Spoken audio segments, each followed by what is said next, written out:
Here we go. 10, 5, 4, 3. Call to me, lands far away. Elves have forests to protect. We need to build a wall. Dwarfs their mines. Men their fields of grain. But we Harfoots have each other. For I must now wander this wandering day. We're safe. You have fought long enough, Galadriel. No. Put up your sword. The enemy is still out there.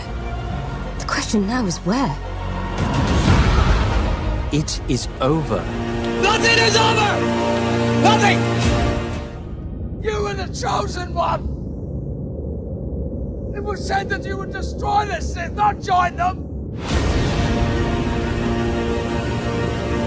If you only knew the power of the dark side. Darkness will march over the face of the earth. It will be the end, not just of our people, but all peoples. Everyone! I am sorry, but their time has come. The past is with us all. The past is dead. We either move forward or we die with it. This could be the beginning of a new era.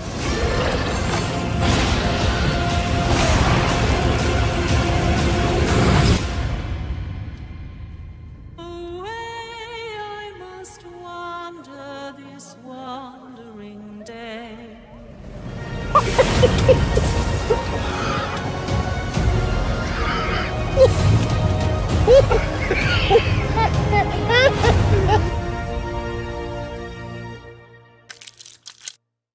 To him finally being lionized in the prime and his prime. Fuck. Do it! Shit. Just do it! Don't let your dreams fade. Yesterday, you said tomorrow. So just do it! Make your dreams come true! Luke went from being... Oh, no.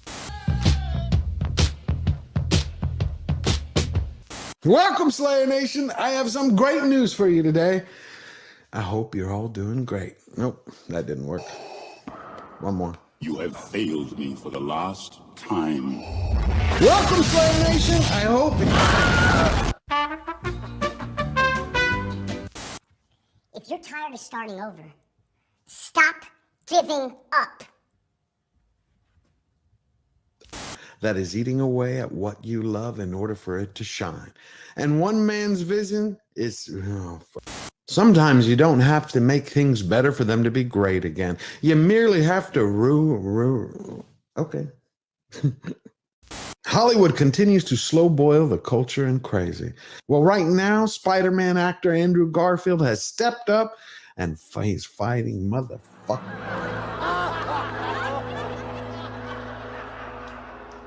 I can't do it. Okay. We'll do it live. Okay. We'll do it live. Fuck it. And unbearded dwarves, but Prime didn't stop there. They stapled in intersectionality, individuality, biddiga-dig-bee, biddiga-dig-boo.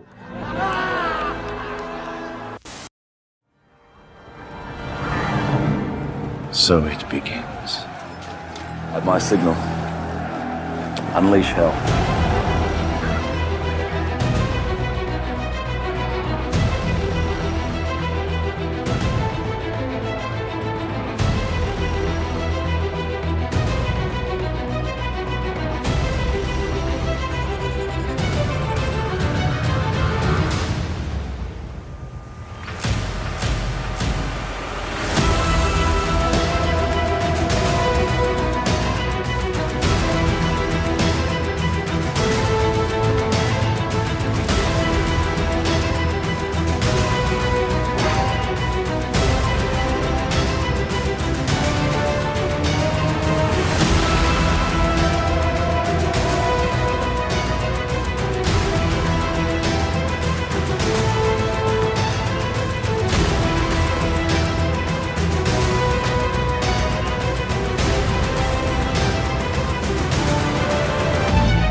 Ladies and gentlemen, George the Giant Slayer.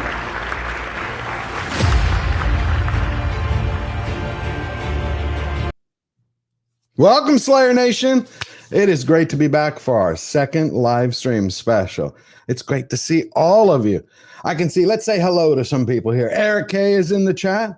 Bats Bombastic is here. Princess Fiona. You know, Princess Fiona and I had a great conversation in the comments last week. You know, in the last live stream that we had, I was talking about that lady, that Safari Susie that I met in the grocery store who's like, Disney isn't woke.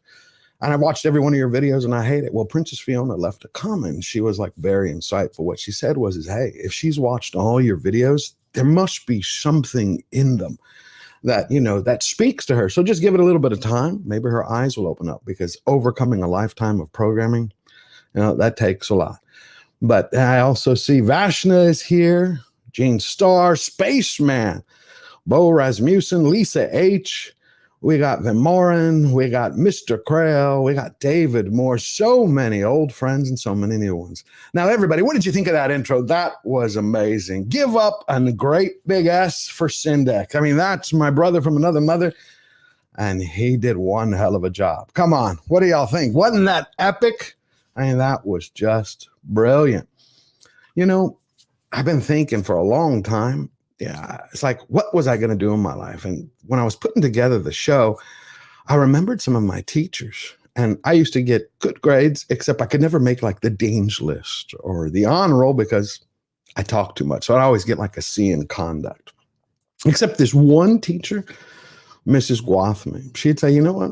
I'm not going to punish you for it. I'm just not, because she goes, you have, you know, you like to talk, and I think you can do something with that one day. So I was like, God bless you wherever you are, Mrs. Gwathmey. You are amazing. So what we're going to do today is, before we get to our amazing guests of Robert Meyer Burnett and Andre from Midnight's Edges, for the longest time, for 2 years, I've been asked, like, what is this about your story? I keep hearing you were kidnapped. I've shared some pieces of the details of it. And I thought before our guests get here, that I would share a little bit of it. Because in today's time, whether we're talking about Hollywood and their fixation and how to demoralize the culture and how not to make movies to unite people, but to divide them, good is eventually going to have to do battle with evil. And so we're going to have to learn, where do we gain the strength for that? And one of the things that I learned throughout my life was, when it comes to fighting, you have to reach a point where you get comfortable being uncomfortable. So a lot of people asked for it. I'm going to share it with you today. Well, basically, as you all know, I was kidnapped at the age of 7. For those who don't, I was kidnapped by my father, and he took me high into the mountains of Greece for almost a year. So how that happened, we're going to rewind and go back to the beginning. My mom married him when she was 19 years old. He was 33, and he was a Greek captain. Now, I understand this. In a Greek family, you know, they revered doctors, lawyers, engineers, but when it came to a ship's captain, they would view those men like gods. So they gave their blessing. She married him. A year later, I popped out. Everything seemed to go well for a little while. And then eventually, after about 6 years, they got divorced. You know, before that, it's like I had idolized my dad for a certain period of time. You know, we'd go fishing, going to movies, doing a lot of great stuff. Then they get divorced. I had seen a few things go on between my parents. Within about a few months of them getting divorced, he's like, what do you think about if you and your dad went on a trip? You know, together, we'll take like a week or two and we'll go on a vacation. I was like, well, what kid wouldn't want to go with his dad on a vacation? I'm like, hell yeah. Over the next couple of months, it was like, well, we could stay 2 months, 3 months. I'm like, hell yeah, the whole summer. He's like, well, what if we did it during the school year? Now, you're a kid, you just hit 7 years old, and you're going, I get to miss school for 3 months? Absolutely, without a doubt, I am there, I'm in it. Well, he said, there's just one caveat, didn't use that word, but he's like, you can't tell your mom. It's going to be a surprise, because she's eventually going to join us. So for a few weeks, I kept it a secret. Eventually, I told her. Then, of course, she confronted him, and he's like, yeah, I don't know what the hell you're talking about. Look what the divorce is doing to the kid. He's making up these incredible, fantastical stories. Well, I kept insisting to her, no, he's going to take me. I mean, you should see the stuff he's buying. He's filling trunks up with toys and hunting and fishing. It's like basically to build an entire new life.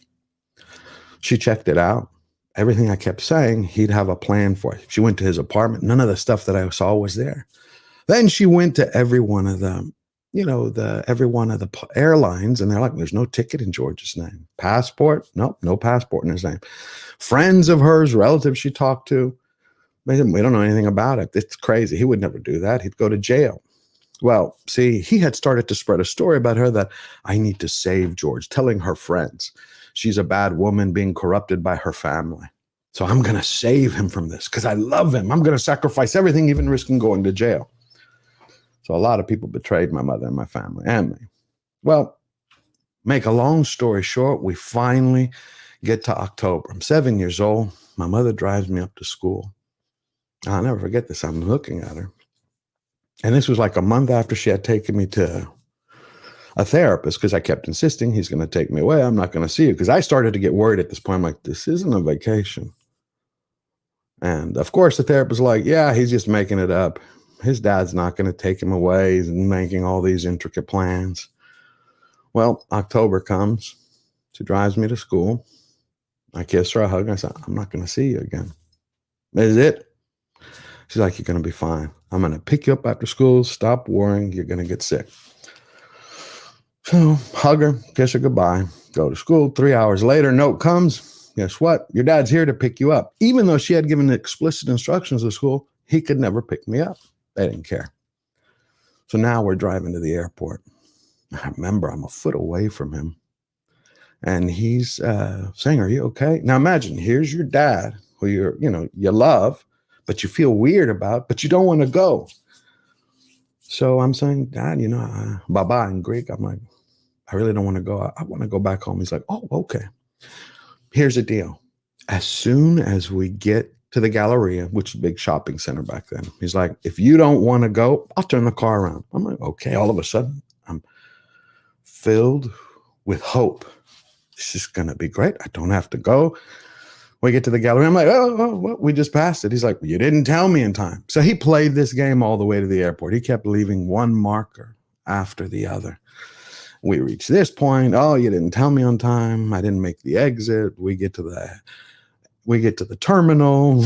We sit there and I'm like, what are we going to do? He's like, you haven't been on a plane since you were a baby.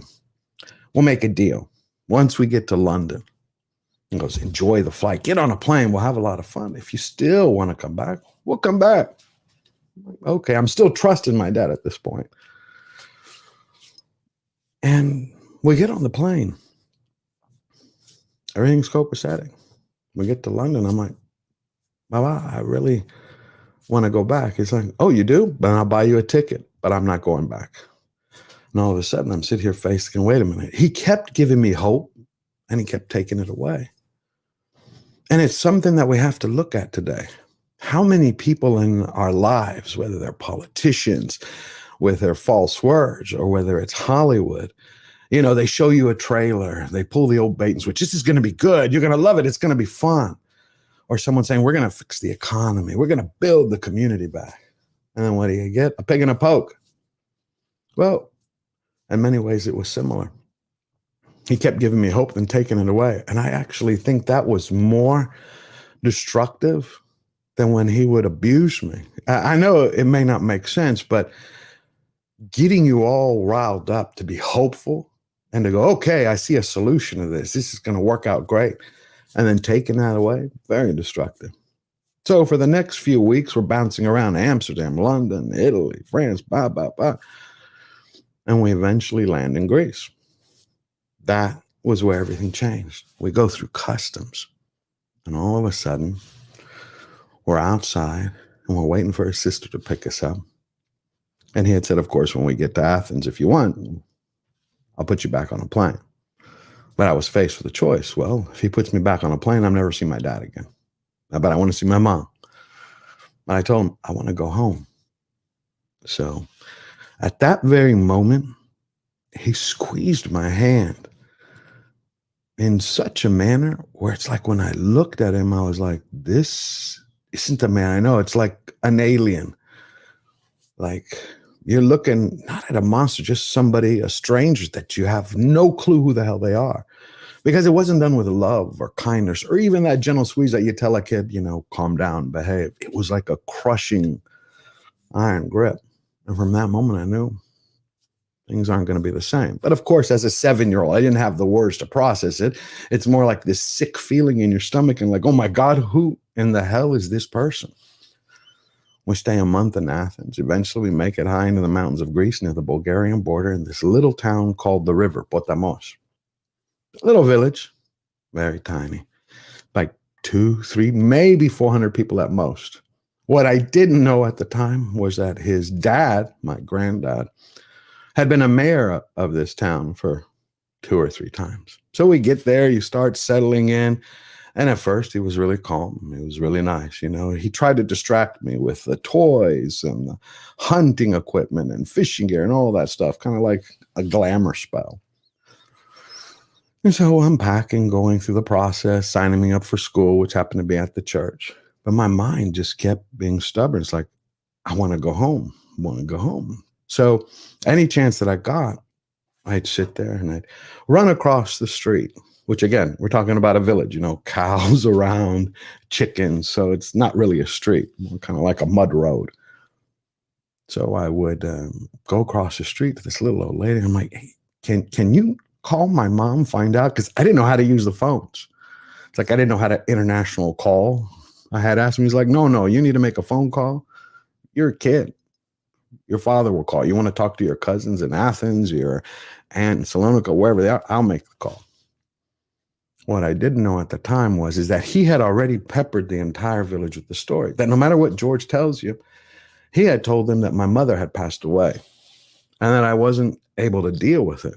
You know, so I was coming up and concocting all these fairy tales.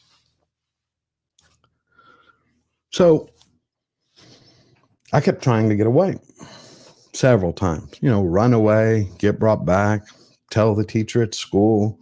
She's like, oh, we feel sorry for you. It's okay. We understand you're in pain. Then I think one day he just snapped. He's like, you got to help me down here in the root cellar. So I go down there. He's starting to set all these coops that he was building for the chickens. And he just whacked me. I mean, just right across the head. And I don't know if it was a slap or a fist, but it's like I felt nauseous. It's like something in the pit of my stomach, like I was kind of like when you lose your balance. And he was like, after everything I've done for you, he's like, I could go to jail. He's like, you know why I did it? Because I love you. I've sacrificed everything. He goes, what dad would risk this all? And he goes, yet you still insist on being with your mother. So he says, I'm going to ask you a simple question. You answer the simple question, I'll send you back. I'm like, no, what is it? He's like, tell me once that you don't love your mother, and I'll take you back myself, even if I have to go to jail. I'm like, no, I love my mom. Whack, it came again. That's how it started. Eventually, he would tie me to a post there. And a lot of people always ask me, it's like, why do I have all these statues back here? You know, you can see them. Some of the things that would keep me going through the fight were my memories. Saturday morning cartoons, you know, Captain America or Superman. But it was also my grandmother's stories. Like ever since I think I could crawl, I'd hear my grandmother. I think I've shared a couple bits of this before. She, at 17 years old, was working with the Greek underground to hide British soldiers in World War II. Well, eventually she was caught and she was interrogated and tortured for about 6 to 7 months. I mean, they beat the hell out of her. But she would tell me, I'm like, well, how did you make it? Yeah. That's grandmother in Greek. She's like, iron. I kept telling myself, iron. And those words would just ring through. I don't know if it was my head or my soul being a 7-year-old kid, but instead of iron, I kept thinking steel, because again, Superman cartoons. And so a lot of the statues that I have, They remind me of that time. How do you overcome obstacles? How do you fight on when everything looks dark? And I don't know if it was part stubbornness, part anger, but whenever he would hit me and he'd go nuts, which was the same damn thing, you know, I love you. I just want to hear you once say you don't love your mom, but you love me. That's it. Nobody else. I am everything to you after everything I've done. How would you see these images of, you know, July the 4th and Superman and Batman and Captain America or Wonder Woman, you know, just standing their ground going, I'm not going to relent. I'm going to stand for justice, for what's right. I didn't think of justice at the time. I can put it in words of an adult now. But it was those memories, those smells, that thing that moves you inside to go, I'm not moving, you move. And I knew if I could hold out long enough, tough it out, that somewhere, somehow, I'd be free. So this continued for a while. And the oddest thing about it is that whenever people would come over, he'd act like the dad that I used to know. You know, it's like, who is this guy? Guests are over, and all of a sudden he's like nice and sweet and loving and kind. And I was like, wow, I wanted people to be there all the time. Now, his mother, my grandmother, I think she was 75 or 80, but she was very infirm. Like, she couldn't walk well. She couldn't move well. I think she knew what was going on, so she'd always protect me as much as she could. And to this day, I've always have blessings for her. So this went on for a while. Next thing you know, he's out there teaching me how to hunt. We're talking now months have passed. Beatings, day in, day out, tie me to a post, go ape shit. And when he taught me how to hunt, I'm like, wow, again, you have this confusing message. You know, you have love on one hand, or what the person shows you as love, and then torture on another hand. So the more he did that, I just started digging in. And it reminds me of one of the reasons that I despise hypocrites, liars. And so when we look at Hollywood, it's like I look at those individuals who are trying to corrupt our culture, who are trying to demoralize you, who are trying to take your hope away. And I'm like, okay, yeah, that's not going to happen on my watch. We come together to stand tall in order to fight them.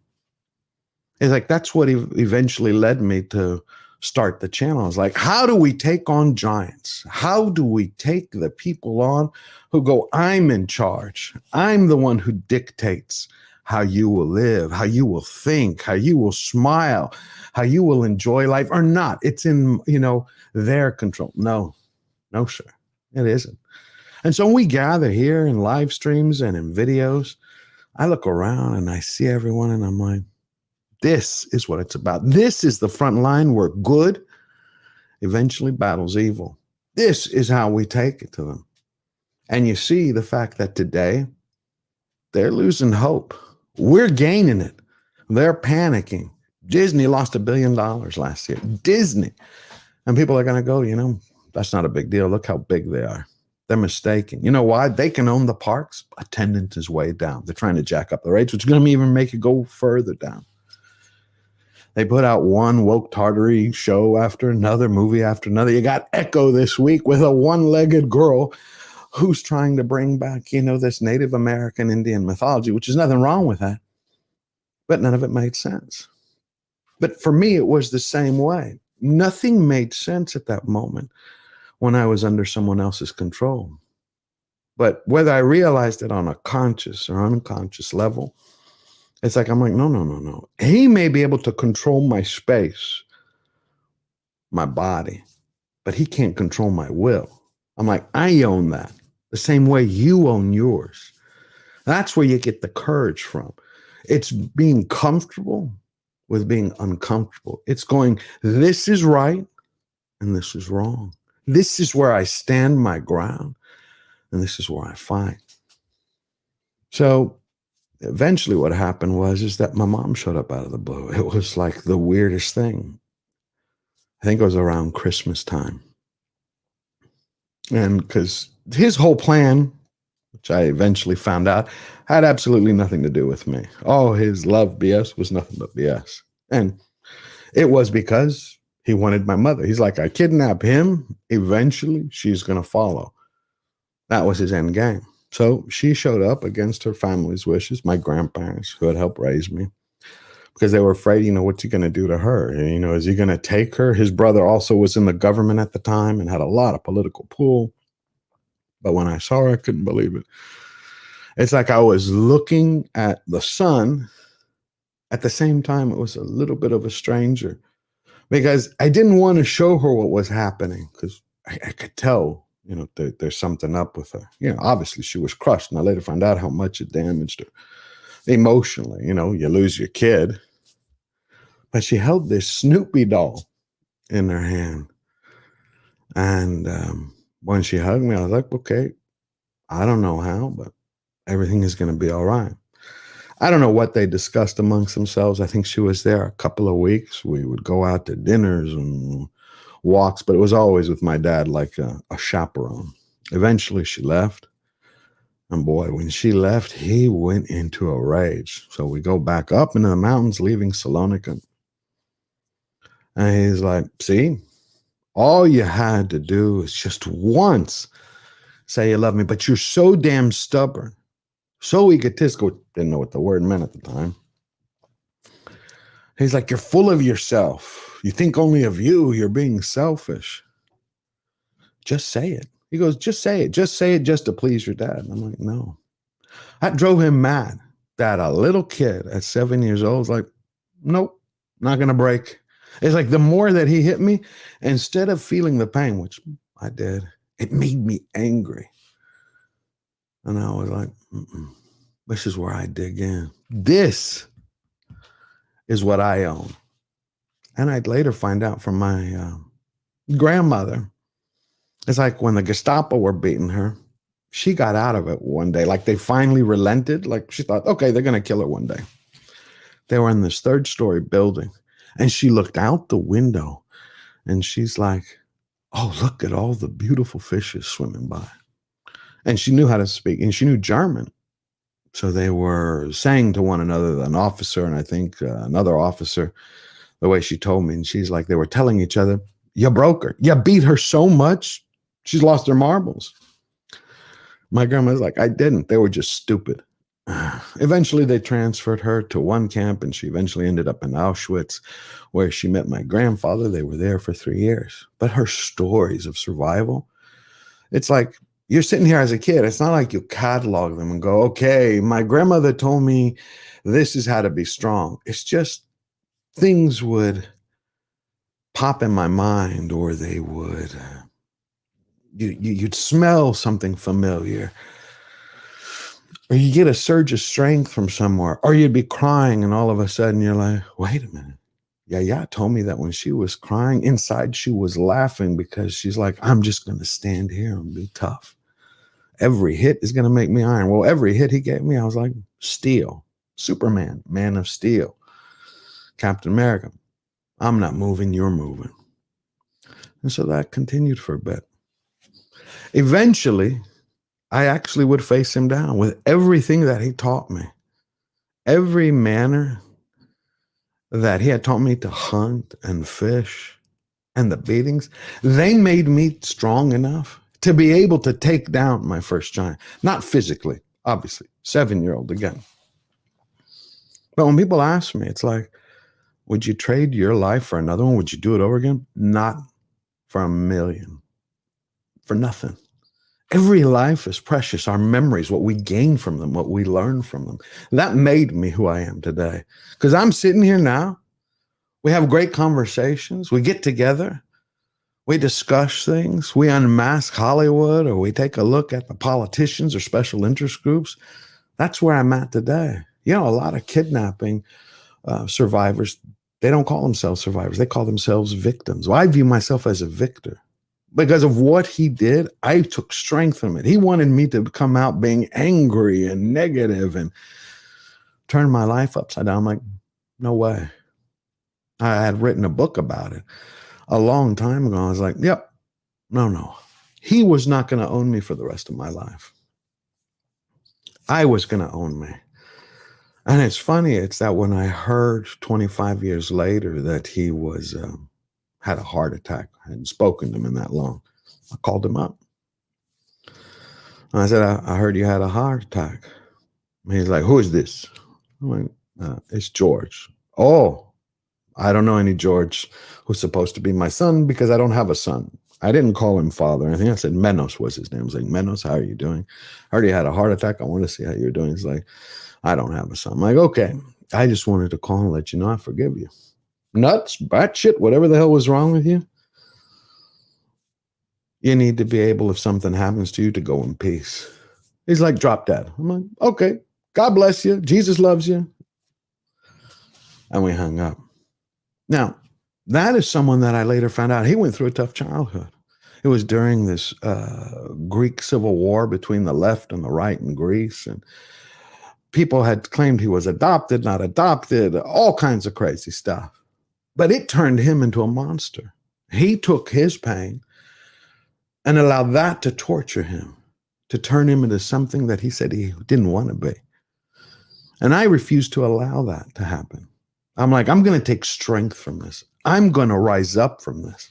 And as many people as I can, I'm going to help try to lift them up. And see what's going on today, and I go back to the Hollywood Hive. They want us all divided. They want us all as individuals so they can pick us apart one by one by one. They want you so demoralized that you'll view the couch as the most comfortable thing that you never want to leave. So you can just vegetate in front of a show that tells you how to think, what to do, and how to live. But we're all here together on the front line of freedom and fun, to talk with one another, to gain strength with one another, to move forward with one another. Because I've always had that one motto. You never bow down, you never bend the knee. Always, always forward. That's something he never learned, my dad. He viewed it as just another mechanism to blame the world for everything that happened to him, to turn his anger into jealousy and that jealousy into envy, and to justify everything that he did. Now, let's take a break for a second and see if anybody has any questions. Let's take a look at some super chats. So we got Man of War 665, neighbor of the beast. Hello, my friend. I was just calling you earlier. I had talked to your lovely wife. Break a leg, my lad, and don't choke. Of course, I'm not going to choke, Man of War. I got all these amazing people here, just like you. Or else Eric K will surely make some kind of lame-ass crack concerning his mate. Yeah. But I love Eric K. Eric K is the king of the mods, but he's also an incredible friend. I know all of you know Eric K. Give a round for Eric K. Next, we're going to go to J.S. Pena, 199. Late and kidnapped. Well, I've been known to be late. And yes, I was kidnapped. And thank you, J.S. Pena, for your comments. You know, you leave some of the most insightful comments in the videos. Valiant Renegade up next. We got Valiant Renegade for $49.99. Hail, Valiant Renegade. This is destined to become one of the greatest shows on YouTube. See y'all in 3 hours. We will see you too, sir, in 3 hours. And we have Martino Sumone. Hail, George, Andre, and the Robert. Robert Meyer, Burnett, and Andre will be here shortly, and we're going to have a great time with them. Like I said, we're going to talk about Echo. We're going to talk about Hollywood. Did anybody see Echo? Put a big E in the comments if you heard or saw about Echo's disaster. Anyone? I didn't think so. See, Disney Plus put out Echo. They dropped all 5 episodes this week because why? They wanted to try to hide the damn thing. Now you're going to see that, you're going to have different articles. Echo was this brilliant summation of Disney. They're coming back. The MCU has been redeemed. They're recharged. They've got this new passion that they've filled Echo with. Okay. I'm just going to tell you one line from Echo that'll let you know everything you need to know. So you have Kingpin in Echo. I'm not spoiling everything, even though I'm telling you spoilers, because the show is crap. So Kingpin is in it, which Vincent D'Onofrio is one of my favorite actors. And what Netflix did with Daredevil and him, that's like beauty for a show. Here they cuck Kingpin. So she does her sign language, and she's basically telling someone that, the time of the king is over. It's the time of the queen. And then she has a line. Instead of a kingpin, she'll be a queen pin. Come on. That's the best that Disney's writers. I'm telling you, these writers, I believe that they must be like box wine beta males. They're like, what do you think of that? Queen pin. We're going to name her Queen Pin, and he's going to be Dare Pin, and he's going to be Pun Pin. I mean, how do you come up with something like that? The actress Danielle Hall proved that the MCU is real. The MCU is real. You heard that little bit in that clip. Soon in the live streams, I'll start sharing clips as I'm getting more used to this and more comfortable. But she shared that clip where she used that term. She's like, she was signing and she was like, the MCU. I was like, come on. That was the pièce de résistance. So we have Giggity for $5. God bless you and keep you, George. The world needs men like you. And the world needs men like you. Thank you for your support. Can't do it without you. It's like I make videos because I love them. Without Syndic, I wouldn't be able to put these incredible things together. Without Mexican Iron Man, he wouldn't be producing. There'd be no one to produce this show on the level, because that is the least that you deserve. And that's the same thing that we need to require from Hollywood. And if Hollywood is not going to give it to us, then we're going to seek it elsewhere. We got Olaf Van Ness. Olaf, my friend, I'm always happy to hear from you. Thank you for those pictures that you sent, and always for your comments. You did share some before. Whoop. It disappeared. Olaf Van Ness for €2. You did share some before, but just ordered the book. Wow. Thank you. First chapter is a little tough. I hope you like the writing. The first book that I wrote, I'm never mentioning that because, let me say this, just coming from me, trust me, it's shit. I mean, I wrote horribly. I was just trying to get everything out of me, and at that time, it was just horrendous. Next, we have Not Kevin Feige. For what is R? Is that repeat? No, I don't know. For $2 of some type of currency, which I do appreciate. Is that Luffy's straw hat? You've seen the LA or enemy? Okay. One Piece. That is Luffy's straw hat. I also do have, this is not a cross. This is Mihawk's sword that he was dangling around his head. I love One Piece. Now, I can't stand Netflix because I think they've become a factory of face palms, the same way that the Megans have become, look at me leeches. So when I was going to start watching One Piece, the live action series, I was like, okay, this is going to be the same crap they fed us before. And boom, it opened up an entire new world. I loved what Netflix did because they didn't actually do it. It was Ichiro Oda who maintained 100% control over that. And so I was like, hey, there's this anime. They got over 1,000 episodes. I'm like, I'm going to check it out. After 10 episodes, I was hooked. Now I'm on episode 250. I love One Piece as the greatest anime series and story of all time. So thank you for that. Not Kevin Feige. I haven't seen Echo. And you're lucky because it's just a waste of time. Fantastic Mr. Knox for Australian $5. What an insight to your life at a glance. An inspiration to those who are stuck. Thank you for sharing. Thank you. We only think we're stuck. We all have good times and bad times. Like some people might have had a bad week. So when you come here, I want to turn that around. I want you to go out recharged, refreshed, re-energized so you can face the next week head on and feel good about it, even if the circumstances you're facing might be dark or grim. Because look, my granddad raised me, he said, there's only one thing you own in this world. That's your name, who you are. People can take everything away from you. They can take your money. They can steal your stuff. That's gone. Only you own you. See, the choices might be grim at a time, like my dad, where he was like, say you love me or get beaten. And he'd go on for 2, 3, 4 hours. Bang, bang, bang, back and forth. But I owned me. And that drove him insane. So when you have a tough week, remember, your name, your honor, your strength is yours. No one can take that away from you. No one. Media Manpower. George, again, best regards from Greece. I had no idea you went through so much. Much respect, my friend. Yasu Levendi, always great to see my Greek friends. You know, I love Greece. I have some friends who are like, why do you love Greece? That's where all this stuff happened. I'm like, I don't blame Greece. Greece is one of the most beautiful countries in the world and has the greatest people in the world.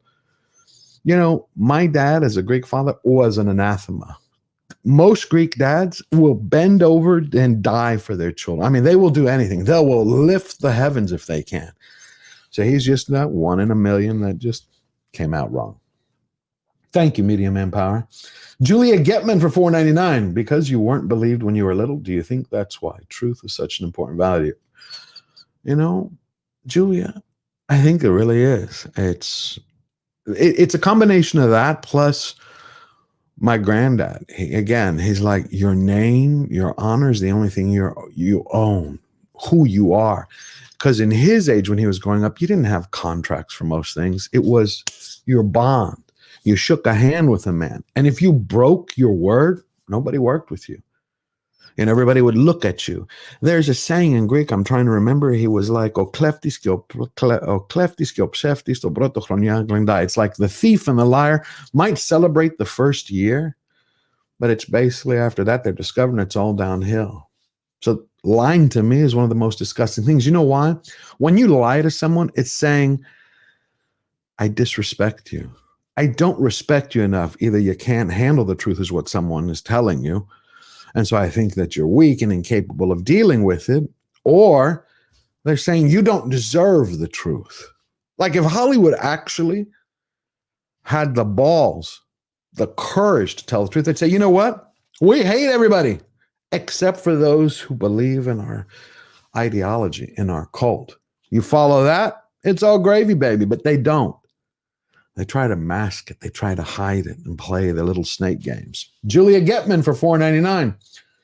Oh, we just covered that one. The Basco scenario. Yasu Basco.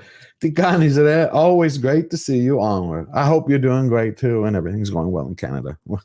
I know it's a bit tough there, but I hope you're doing well. Then we have Shane Kirkpatrick for $10. Bless you, George. Yours is a beautiful story. Like my grandmother says, never stop moving. Keep going, brother. I will keep going, and same to you. Yep, that's why I always have that belief. Always forward. Always forward. We don't stop. You keep moving forward. It's not that you don't want to stop to look back. It's just that you don't let the shackles of the past hold you back. I think that's one of the biggest problems in America today.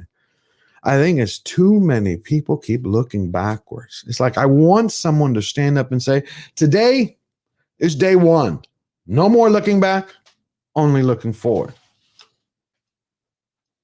We have Scott McKenzie for $1.99. Those that don't transform their pain, transmit it. Perfect. I hope you're doing great, Scott. Jeremy Winfield for $2. You and WDW Pro always have food for the soul. I love WDW Pro. That man has wisdom to spare. Brilliant mind. We have Lover of Green, gifted 5 George the Giant Slayer membership. So when someone gives the memberships, thank you, Lover of Green. Go out there and I forgot what it was, Mexican Ironman. How do they set their settings so they can get it? Can you share that with everyone? Yeah, what people need to do is you've got to be in the live chat, everybody. So make sure you're in live chat, not top chat. So once you're in live chat, you just click on those little 3, go to your settings, the dots, the settings, and then you can turn on a little option that says receive gifted memberships. And then if there's any outstanding, you'll get them automatically. And anytime the next ones come up, you'll be able to get those as well. All right, going back to the back. Thank you. So do we have next? 21 Balaga gifted 5 George the Giant membership. George the Giant Slayer memberships. Thank you, Palika. I saw what you had left earlier. Thank you. Oh, thank you, Mexican Ironman. He also gifted 10 George the Giant Slayer memberships. So pick them up when you see them because we want everyone to be a member. You know, we have now opened our merch store so you can get your George the Giant Slayer t-shirts and cups, but I think you'll really love the shirts. Sindek worked a long time to make those shirts, and I think they're beautiful. They're like, hey, here I stand. I am a Slayer. But the memberships We're going to start pretty soon doing our membership live streams. And for the different levels that you have, I'm going to share with you a lot of behind the scenes of bloopers. You'll start getting little snippets of previews of the videos that are coming out. And we have Riff Magos became a YouTube member. Wonderful. Thank you, Riff. I'm so glad. We have Mr. Buttcrack Media. Man, it has been a long time since I've seen you, but it's always a pleasure. Last time I saw you was on Culture Casino's channel. He gifted 5 George the Giant Slayer memberships. Thank you. Thank you very much, my friend. We have Sindek. Sindek, you didn't have to do that, but I greatly appreciate it. For $5, every hero has a tough origin story. Yours is different because it is real life, where challenges are unscripted and victories hard-earned. Man, that's beautiful. Thank you, brother. William Barr for £2. Greece does national service right. Respect, George. Yeah, they do. They require everyone, I believe it's 18 or 19, to join the military. Like, you don't have a choice unless you can get a deferment, I believe, to then go to school. And then after you finish university, then you still have to go back. Thank you, William. I really appreciate it. Princess Fiona for $2. To bring light, one must endure the burning. As always, like I said, the comment that you left when we were talking back and forth, it was so spot on. You were like, the insight you shared. You cannot change a lifetime of programming just like that. It's like if she's watching for a reason. So hopefully it eventually opens her eyes. Thank you, Princess Fiona. And George, we just have a few quick comments that aren't super chats, but I thought they were on the notes. I wanted to share them with you real quick. Yeah, absolutely. The Political Nerd, thank you, George. This means a lot for some of us. I hope so. I don't know. It's like when you hear that, when someone's like, thank you, it's like, I really appreciate it. It touches me in the heart, but I'm just trying to help people, not only to bring you information, something to find entertaining, but to take lessons that I've learned in my life. You know, maybe it helps someone through a moment, helps someone through a bad time. And if I can do that, it's inspiring when I hear that from you. Thank you, the Political Nerd. Owls, you're an inspiration to so many. Thank you, my friend. I really appreciate that. Tutorial Slave, you're an amazing human being with the willpower of the entirety of the Green Lantern Corps at your disposal. A genuine, unadulterated inspiration. I'm sorry you had to undergo such suffering. I appreciate those sentiments. I really do, Tutorial Slave. But I think there was a time when I was 13 to 15 that I was pissed about it. But the longer that I went, I was like, you know what? I know this is going to sound weird, but I'm like, that experience became, in a way, a superpower. When you put the whole thing together. Did I like it? Did I want my dad to do those things? No. But I wouldn't change it for all the teen in China. I wouldn't. Because it made me who I am today. It allows me to help others. It allows me, when you have dark moments, to go, no, I can get through this. It's nothing. And if that can inspire people, that's fantastic. I'll tell you one funny story. When I was 10 years old, because it's like after my family had rescued me, which we'll cover in other live streams, I got into a lot of martial arts because, it makes sense. You want to be able to defend yourself. You want to be able to fight.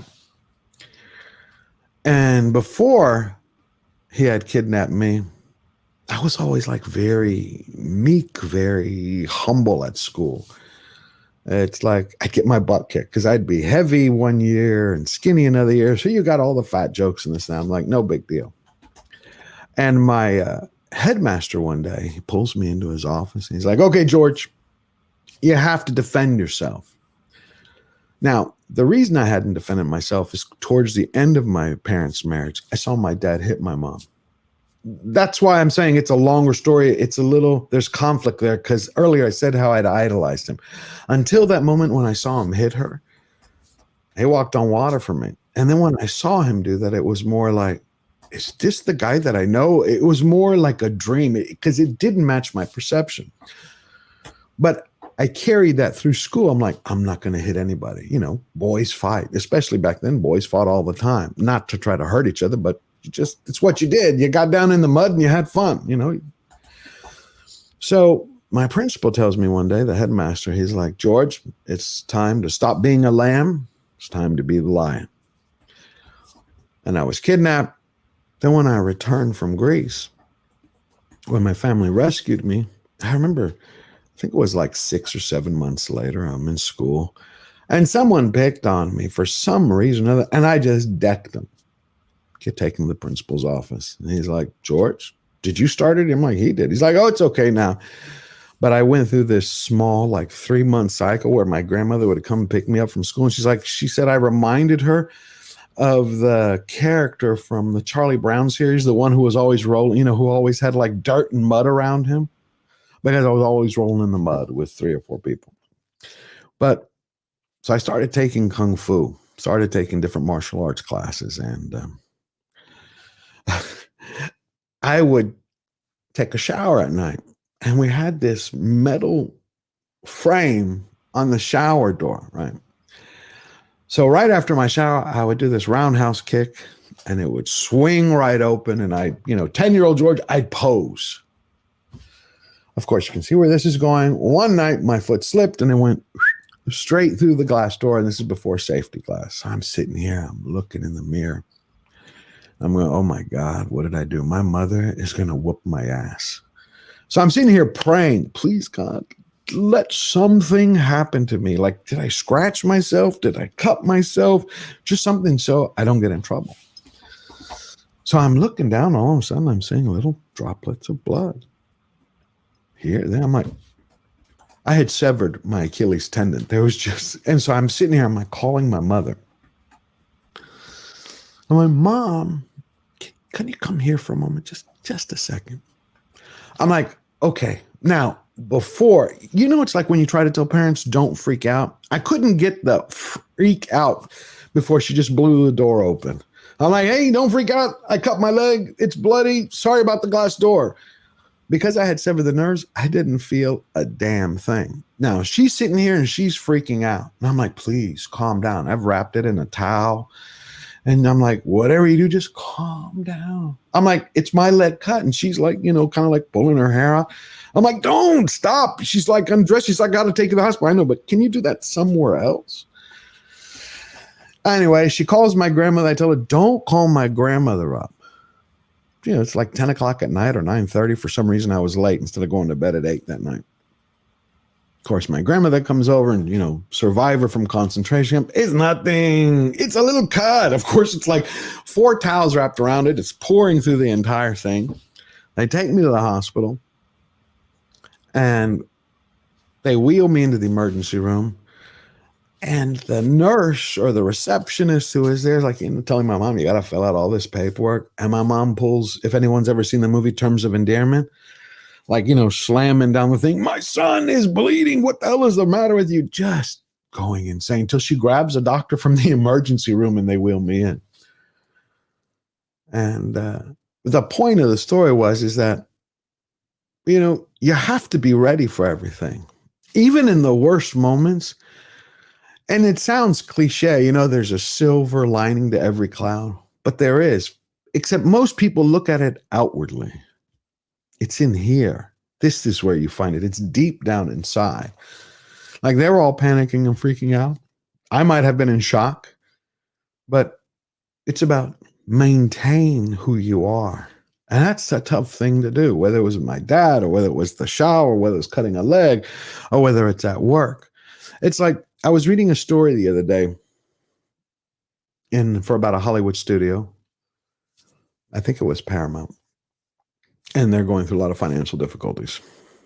But a friend of mine who's an audio engineer, I asked him, did he have any insight to what's going on? And so he's like, yeah, this is going wrong. This is going wrong. And I said, well, why don't people speak up? Because they don't want to lose their job. They don't want to lose their job.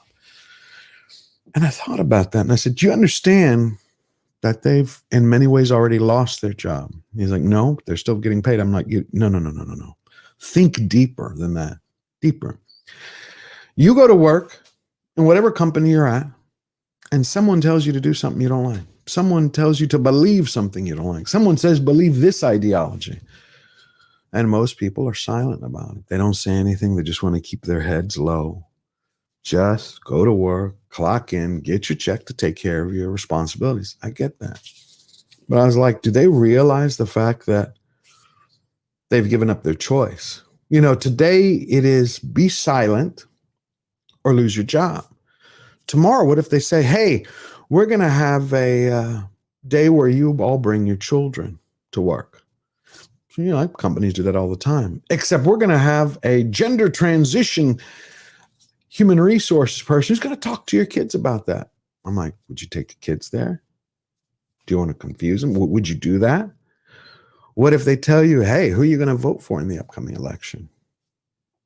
What if you don't want to share it? What if you don't want to talk about it? How far are you going to go when you don't stand up for one thing? It's just a matter of pushing the line. It's a matter of degrees. And that means you're no longer in charge of your life. So I said they've already lost their job. They just have a delusion. They have an illusion right now. They're getting a check. But it's a matter of degrees. Tomorrow, what happens if Paramount tells them to do something that's against what they truly believe? Are they going to do it? Well, they're doing it today. That means they might do it tomorrow. So I don't believe in that. I believe in you stand up for what you believe. You face down those giants. And you get as many people to wake up as possible. Survival is temporary. Yep, you're correct. All right. We got a couple new members. We got Angela Richter. Angela Richter, great. Thank you for becoming a member. That is awesome news. And Angela Richter gifted 5 George the Giant Slayer memberships. Thank you, Angela. So everybody go click to see if you became a member. And I'm not sure if you caught this one yet. Did we do Tender Warrior? I don't think so. Tender Warrior 68 became a YouTube member. That is incredible, my friend. Like I said, we're planning a lot of amazing things for this year. This is only our second live stream. And as you can see, Shindik is on the ball. He has this beautiful eye for editing. So we're going to put together some stuff that you're really going to love. And again, with Mexican Iron Man being the incredible producer, I think we're going to have a hell of a good time this year. Tender Warrior 68 gifted 5 George the Giant Slayer memberships. Again, thank you, my friend. Really appreciate that because it gives everyone access to those benefits. And George, our guests are showing up backstage, but before we do that, I was wondering if you wanted to talk about our merch store. We got a merch store. I was wondering if we could show some clips of the new merch store. Absolutely. Let's show everybody what we have, our shirts and posters. Here we have our George the Giant Slayer shirt. I really love that. Sindek took a lot of time to put that together. I think it's a beautiful shirt. It feels good. Again, I'm really finicky when it comes to clothing, and I think you'll really like it. Thank you, Drew, for that. Oh, we have a nice coffee cup there, too. Look, George the Giant Slayer. Each time that you get one of these, it allows us to make more. It allows us to do more with the channel. And I think we have 2 projects that we're working on. I think you'll start to see them in the next 3 months, that you'll see where all of this support goes to.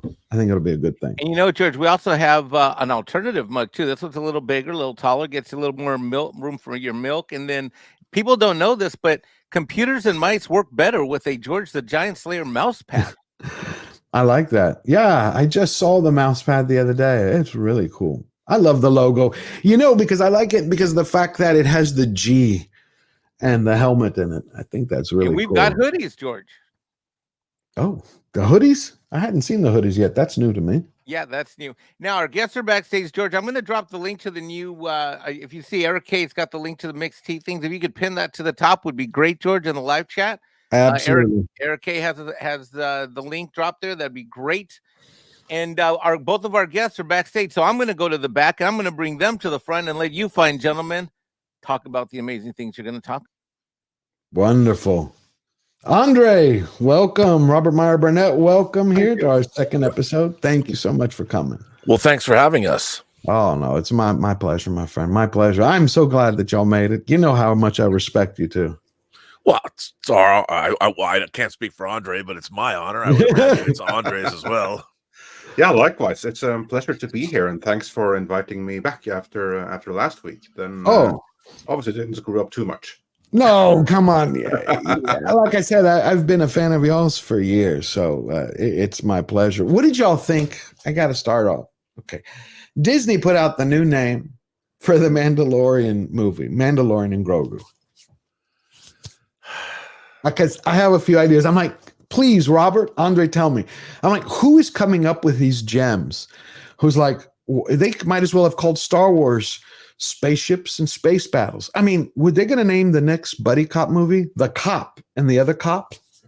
I'm surprised they didn't call it The Mandalorian and Baby Yoda because Baby Yoda because more people know Grogu as Baby Yoda than as Grogu. That's kind of like the only thing that I'm surprised by there. Other than that, I have very mixed thoughts on what's going on here, depending on what happens next. Because here, there's obviously some stuff that we do not yet know. And what I mean specifically, like for instance, this series right here, presumably it is The Mandalorian season 4 that's now reframed as a movie instead of as a season. That's good and well. But if that's just a one-off, if Jon Favreau is doing that one-off, and we are still getting all of the Kathleen Kennedy productions, if we are still getting the Dave Filoni movie, which probably getting anyway because that's part of the Mandoverse, but if we are getting the James Mangold movie, which is the past of Star Wars, the first Jedi as reframed by Kathleen Kennedy and her story group, and the Rey movie by W.E.F. Plant and also Kathleen Kennedy, and that then shapes the future, then the Mando movie doesn't matter. But if some have suggested, those things start dropping off the map and they don't happen. And what ends up coming instead is the Favreau thing that I'm very excited. If that's the old, so that I don't know. Do you think Favreau? How do I put? It's like I had it when Mando first started. You know, the Mando first season. I've said it before. People disagree with me. I loved the Mandalorian season. Yeah, I loved it too. I was one of the early defenders. Okay, me too. I loved it. A lot of people crap on it. I don't know why. I enjoyed it. Straightforward. It reminds me of old George Lucas Star Wars. You know, some practical effects, good story. And I thought Favreau would be able to save Star Wars. But then I saw Book of Boba Fett. Yeah. That was compromised. It wasn't his fault. It wasn't his fault? Totally his fault. No, it wasn't totally his fault. Okay. What happened there?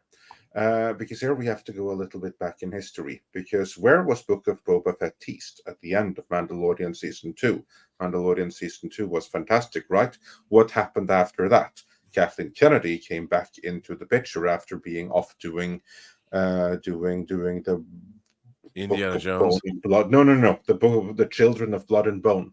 The thing that was being developed there for a while that kept her occupied because, and this was the one mistake that Tom likes to point that out. Tom, my colleague over at Midnight's Edge, that this is the one thing we really can pin on Bob Chapek because Bob Iger had gotten her out of the way, so she was busy occupied working on the Children of Blood and Bone, so that Favreau was able to be relatively uninterrupted on The Mandalorian.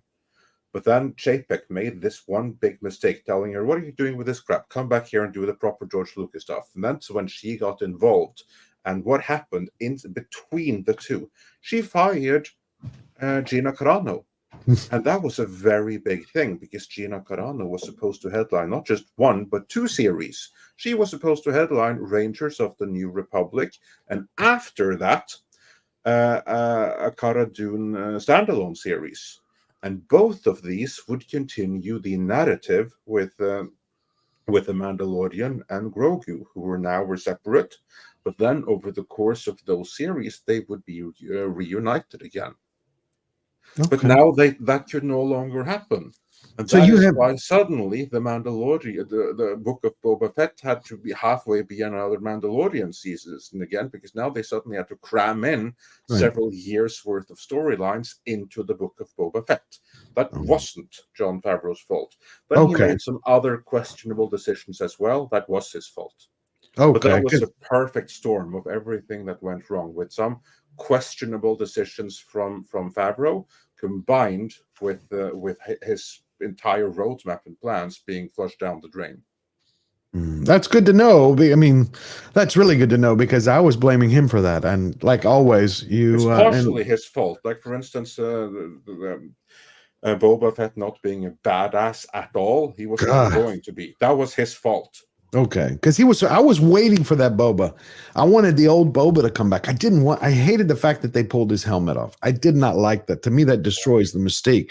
And then, we had the whole, the way they handled the crew. But my favorite episodes in the Book of Boba Fett were the 2 Mando episodes. Those I liked. Yeah. But then what do you think about then Mando, the last season, where they changed everything?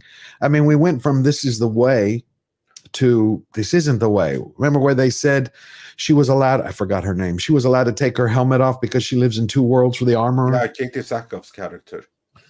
Yeah, it's like, it was that Honestly, Favreau? I didn't see the season 3 because I knew that at that point, John Favreau's plans had already been flushed down the drain. He had lost significant influence in the development of the series, as you can tell.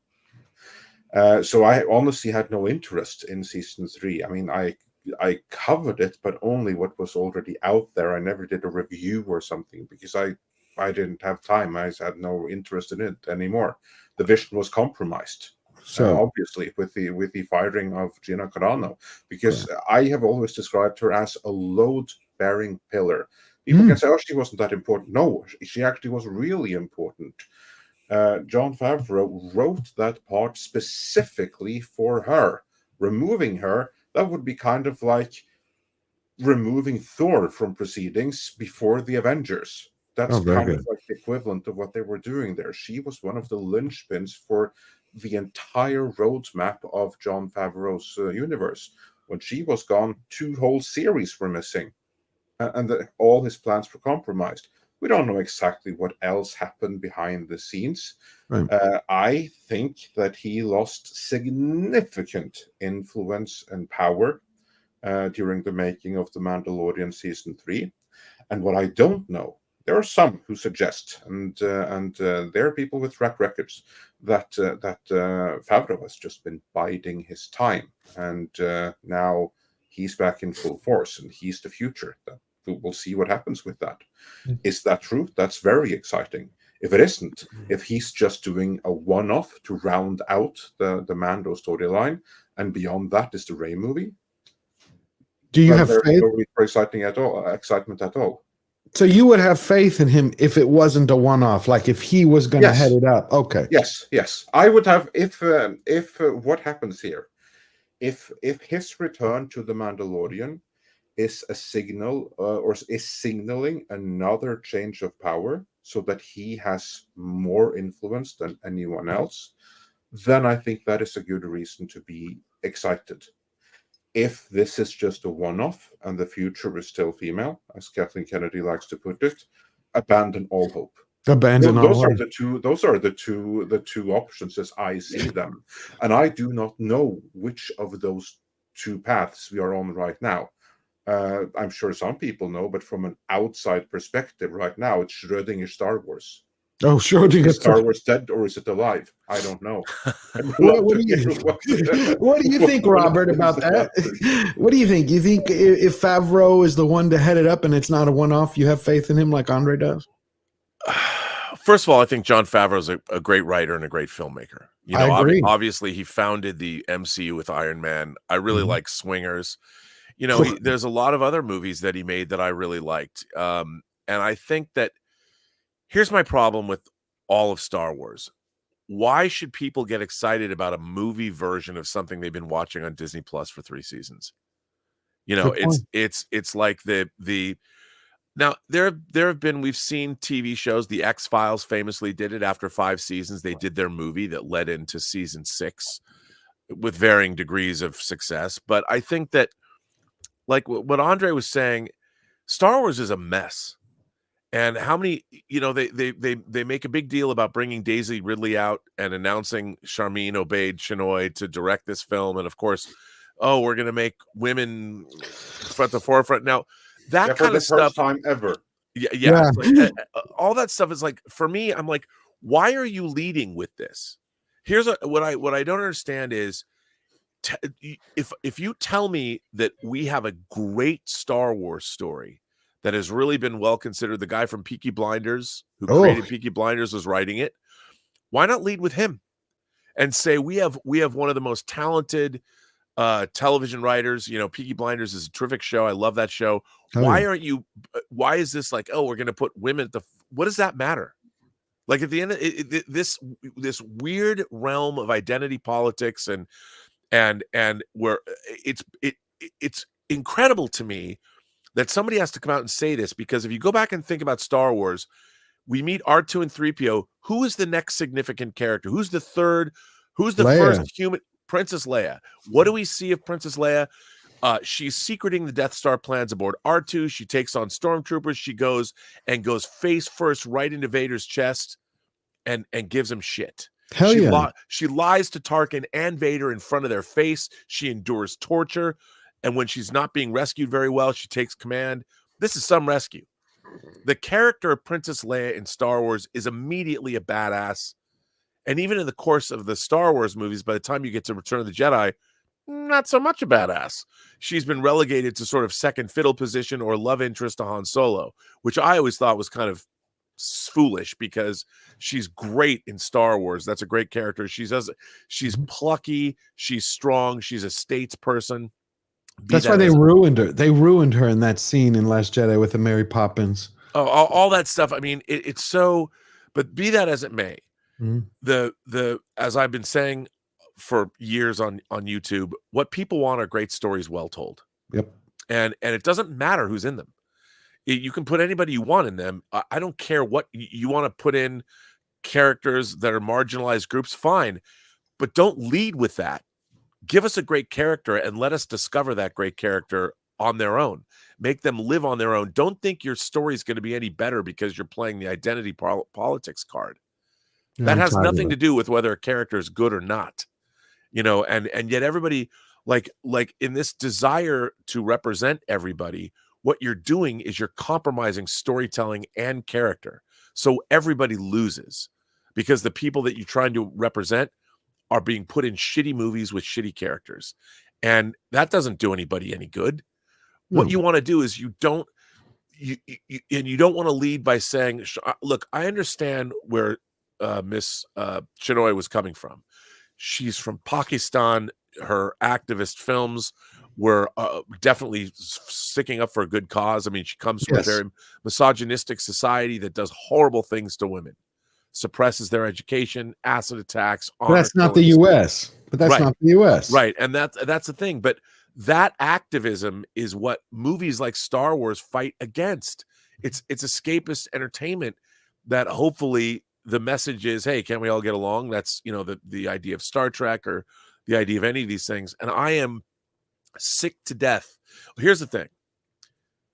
When you buy a property like Star Wars, you spend $4 billion on it. What's amazing to me is any other company that would invest that much heavily would figure out a plan. They would have a whole business plan. They'd be able to attack it from many different angles. The only companies that don't seem to be able to do this are entertainment companies. Disney gets Fox. What's Disney doing with the Fox library? Disney has a Planet of the Apes movie coming out in May. Sequels. We got a lot of sequels this year. Omen, Alien. But Planet of the Apes is one of the most venerable, long-lasting franchises. This will be the 10th Planet of the Apes feature film. Since the 60s, you're talking about. Since the 60s. Yeah. Where's the remastered? Why isn't there a button on Disney Plus for the Planet of the Apes movies? When I was a kid, I watched the 5 original Planet of the Apes movies incessantly. Oh, yeah. There's an animated series. There's a live action series. There's a Tim Burton remake. And then there's the 3 very good, for the most part. They've rebooted it from the prequel, called the prequel trilogy. This is a prequel. Now it makes it a quadrilogy. What are they doing?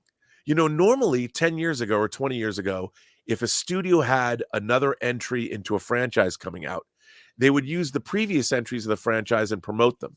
They'd re-release them on home video. They would put them on TV. They'd put them on cable. They would do a whole push. Well, we're 4.5 months away from a new Planet of the Apes movie. There's nothing. But that actually, you kind of hit on a good point. It's one of the topics I wanted to talk about today is the movies that we have in 2024 to look forward to, right? And Disney, I was thinking, the only success or the chance at success in 2024 is solely based on their success of acquiring 20th Century Fox, because we got sequels for Omen, Alien, Planet of the Apes, and Deadpool. I mean, they don't have anything of their own. There's no Star Wars. There's no Marvel. Even if they did. I mean, you've got their only Marvel film is actually wrapping up the Marvel, the X-Men universe. That's their Fox universe. And it's the whole thing to me is it's so strange to look at a company like Disney flounder over the last couple of years. I mean, they've re-released. Did you know that they re-released their Pixar movie Soul? Yeah. Oh God, it made $125,000. But nobody knew it was out in theaters. I know I mean, it's like they can say it probably cost them more money to put it back in theaters than the money they made. And I just don't understand. Like, their 100th anniversary of Disney was last year. Wish. The two greatest arguably the live action achievements that Walt Disney was most proud of was 20,000 Leagues Under the Sea, which is in my mind one of the great fantasy movies ever made. James Mason. And also Mary Poppins. Neither one of those were re-released in 4K. Can I add to that a little bit? Yes. Because, not only were they not released in 4K, neither would any of their other animated classics. I mean, Disney has a whole library of animated. They did put out Cinderella and Mary Poppins. I mean, Cinderella and Snow White in new versions that were beautiful. But that was it. Where's Fantasia? Where's Pinocchio? Where's and where are the animated shorts? You know, the ones that were released in DVD tins 20 years ago, introduced by Leonard Maltin and stuff. If you did not acquire them back then, good luck finding all of those animated shorts today, because they're nowhere to be found. Not even on Disney Plus. And the ones that are there, they're in 1080p, but they're edited. They're cut down for length. How do you cut down a 7-minute short to 3 minutes? And there was nothing questionable in those remaining 4 minutes that they cut out. It's ridiculous.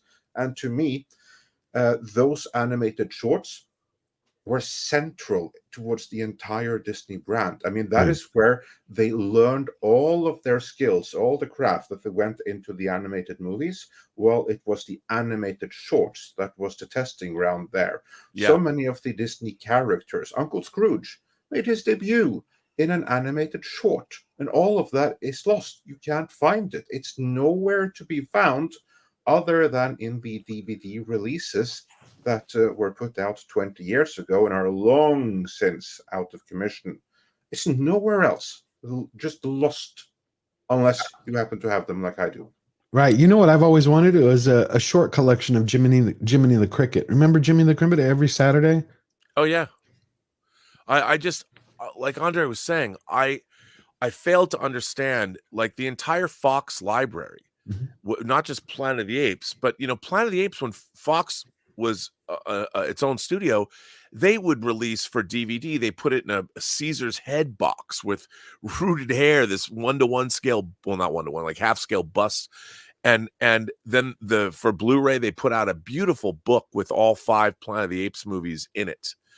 And you'd think that Disney would be like, okay, the only physical media releases Disney Home Video is working on now are James Cameron's discs, which, I mean, I understand, but you've got a whole studio. And not only that, Disney has done nothing with their Touchstone library, their Hollywood Pictures library, the R-rated films like Ruthless People and Down and Out in Beverly Hills and Blood In, Blood Out. I honestly, because I worked for Disney Home Entertainment back in the early aughts. Oh, I didn't know that.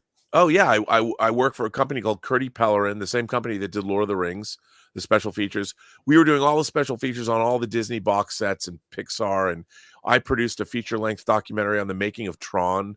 Where's the Tron 4K disc? Where's the Tron Legacy 4K disc? I got you another more relevant one. Where's the Haunting in Venice 4K disc? Again, that's another Fox Legacy movie that actually, I think that was even made by Disney. It was developed under Fox, finished up by Disney, and released by them. Came out late last year. worst marketing campaign in modern history, but it's actually a really, really cool movie. It's the third Kenneth Branagh Poirot movie. 100%.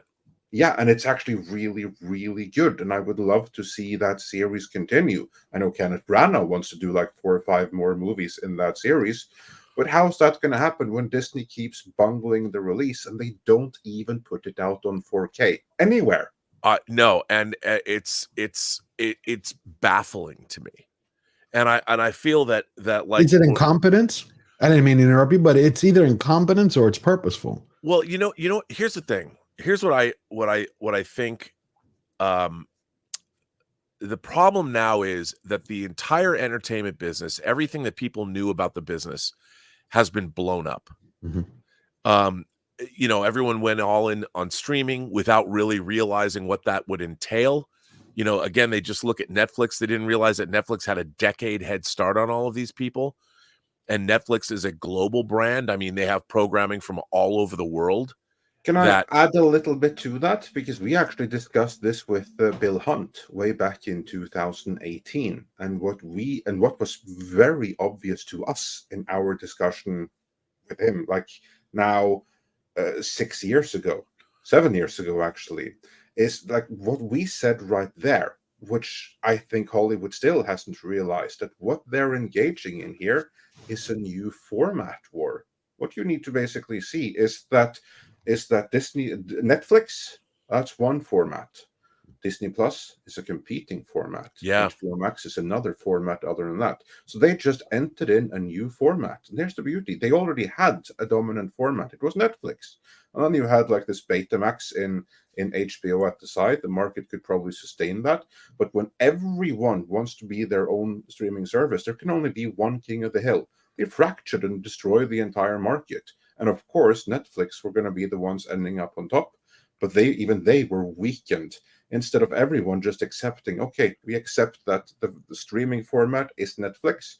Let's just now make content for Netflix and just make the industry work. Instead, they went and they self-immolated in a pointless format war, modern version streaming wars, which it was very obvious to those of us on the outside.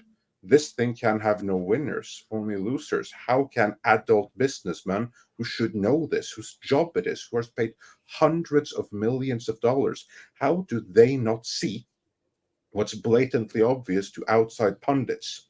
But it's the same. But it's the same, Andre, for many of the products that they release. I mean, again, Echo. I mean, y'all saw Echo, or did you see a part of it? Yeah, it wasn't great. I saw parts of it. Honestly, I lost interest. I saw the first episode. And I was like, it's not even worth the views of reviewing it. I know, but think about that. We're talking now writing, because we all love great characters and great writing. Like Robert and I, we've been friends for a while, but we have in certain areas we think very similarly, but we also have some different political ideology. But we're adults and we can say we love movies, we love great stories, we love great writing, and we can share that passion. Same with Andre. But here's the thing. How do you have a writer who writes, I'm going to be the queen pin? I mean, I know that sounds silly that I'm nitpicking, but it's the line itself. There are lines peppered throughout the entire series that just don't hold together. They sound like there was a group of monkeys with crayons in the room. You know what else? The line. I just want to real quick. It's not the line. People mistake that for a line. No. That's the embodiment of the subtext and the model of the story. That's what it is. Well, I completely agree. And you know what I've come to realize? What's really interesting to me is that I keep going back. I was talking about the movie Aliens, and the movie Aliens, obviously Ripley is one of the great female action heroines in any franchise property. And one of the things about Aliens that I've always loved is what gave her strength in that movie is her feminine power. Yep. The fact that her own daughter, Amy, grew old and died while she was stuck in hypersleep for 57 years, drifting through space. And especially in the extended version, they hit this home even harder. But when she finds Newt on the colony at LV-426 at Hadley's Hope, and it's her maternal instincts and her feminine power that gives her the courage to face down another mother of a different species. So you have two badass women whose power is literally derived from their femininity. It's not just a female swapped with a male character and given a bunch of male traits. Ripley is powerful because she's a woman, because she was a mother. And what's so interesting now is when you hear these things like, oh, I'm going to be the queen pin, there's this weird idea, and I don't understand it, that feminine characters can just be turned into men, as opposed to uniquely female characters that derive power from the power that they possess that men do not. And if you look at one of the great things I loved in the MCU was when Black Widow was talking to, when Natasha was talking to Banner, and Natasha was telling him, I think it was in Age of Ultron, when she says, during the Black Widow program, I was sterilized and I was turned into a monster. Right. And they're having that and Bruce Banner's talking about being a monster, and they're bonding on that monstrous tip. But the Black Widow considered the fact that she could give birth, which is something men don't have. Right. That is an extraordinary power that men don't have.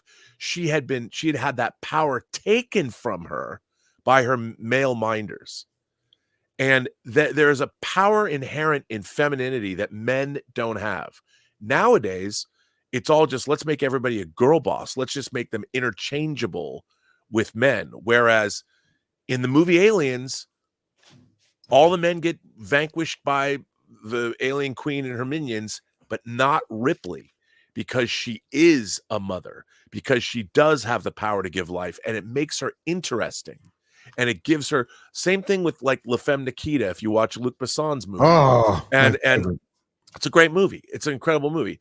And it's like you watch these films and now we've forgotten all of this. Like everybody in their quest, we have to be fair to everybody. Well, everybody's not equal. Well, they're not. Everybody has different, you know, Kirk says it in, Spock says it in Star Trek II, The Wrath of Khan.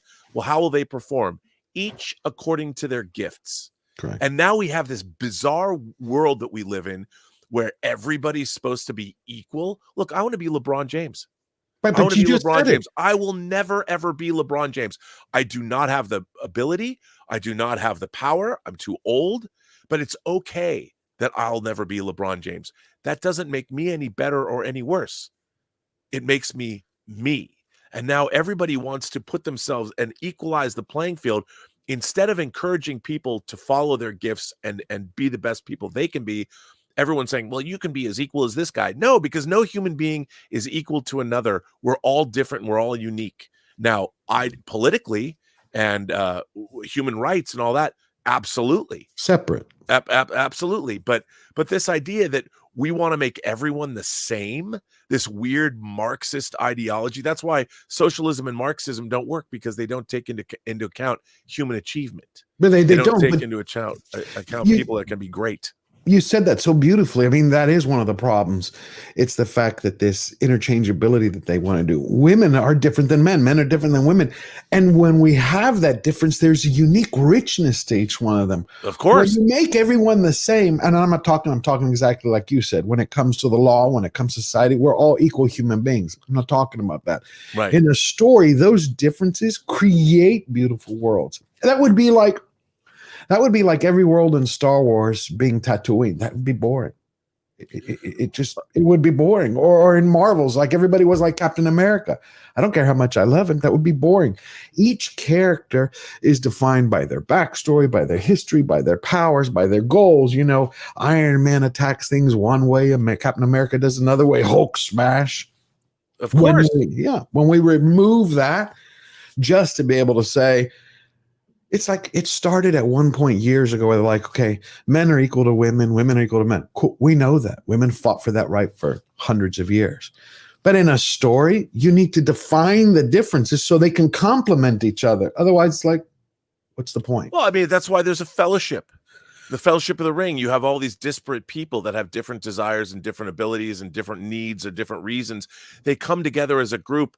You have my axe, yes, you know, and my bow. It's let's put all these different skilled people together. And you know, one of the things I've always loved about, I love the idea of team building movies, like men on missions or people on missions. You know, you put the team together, like in the Dirty Dozen, Magnificent Seven, any movie where you take a group of disparate individuals that all have to figure out how to work together and achieve a common goal, whether it's, you know, Where Eagles Dare, the Guns of Navarone, or take your pick, or the Space Marines and Aliens. I mean, they get their asses kicked because they don't know what they're walking into, but they're all different people that learn to work together as a unit.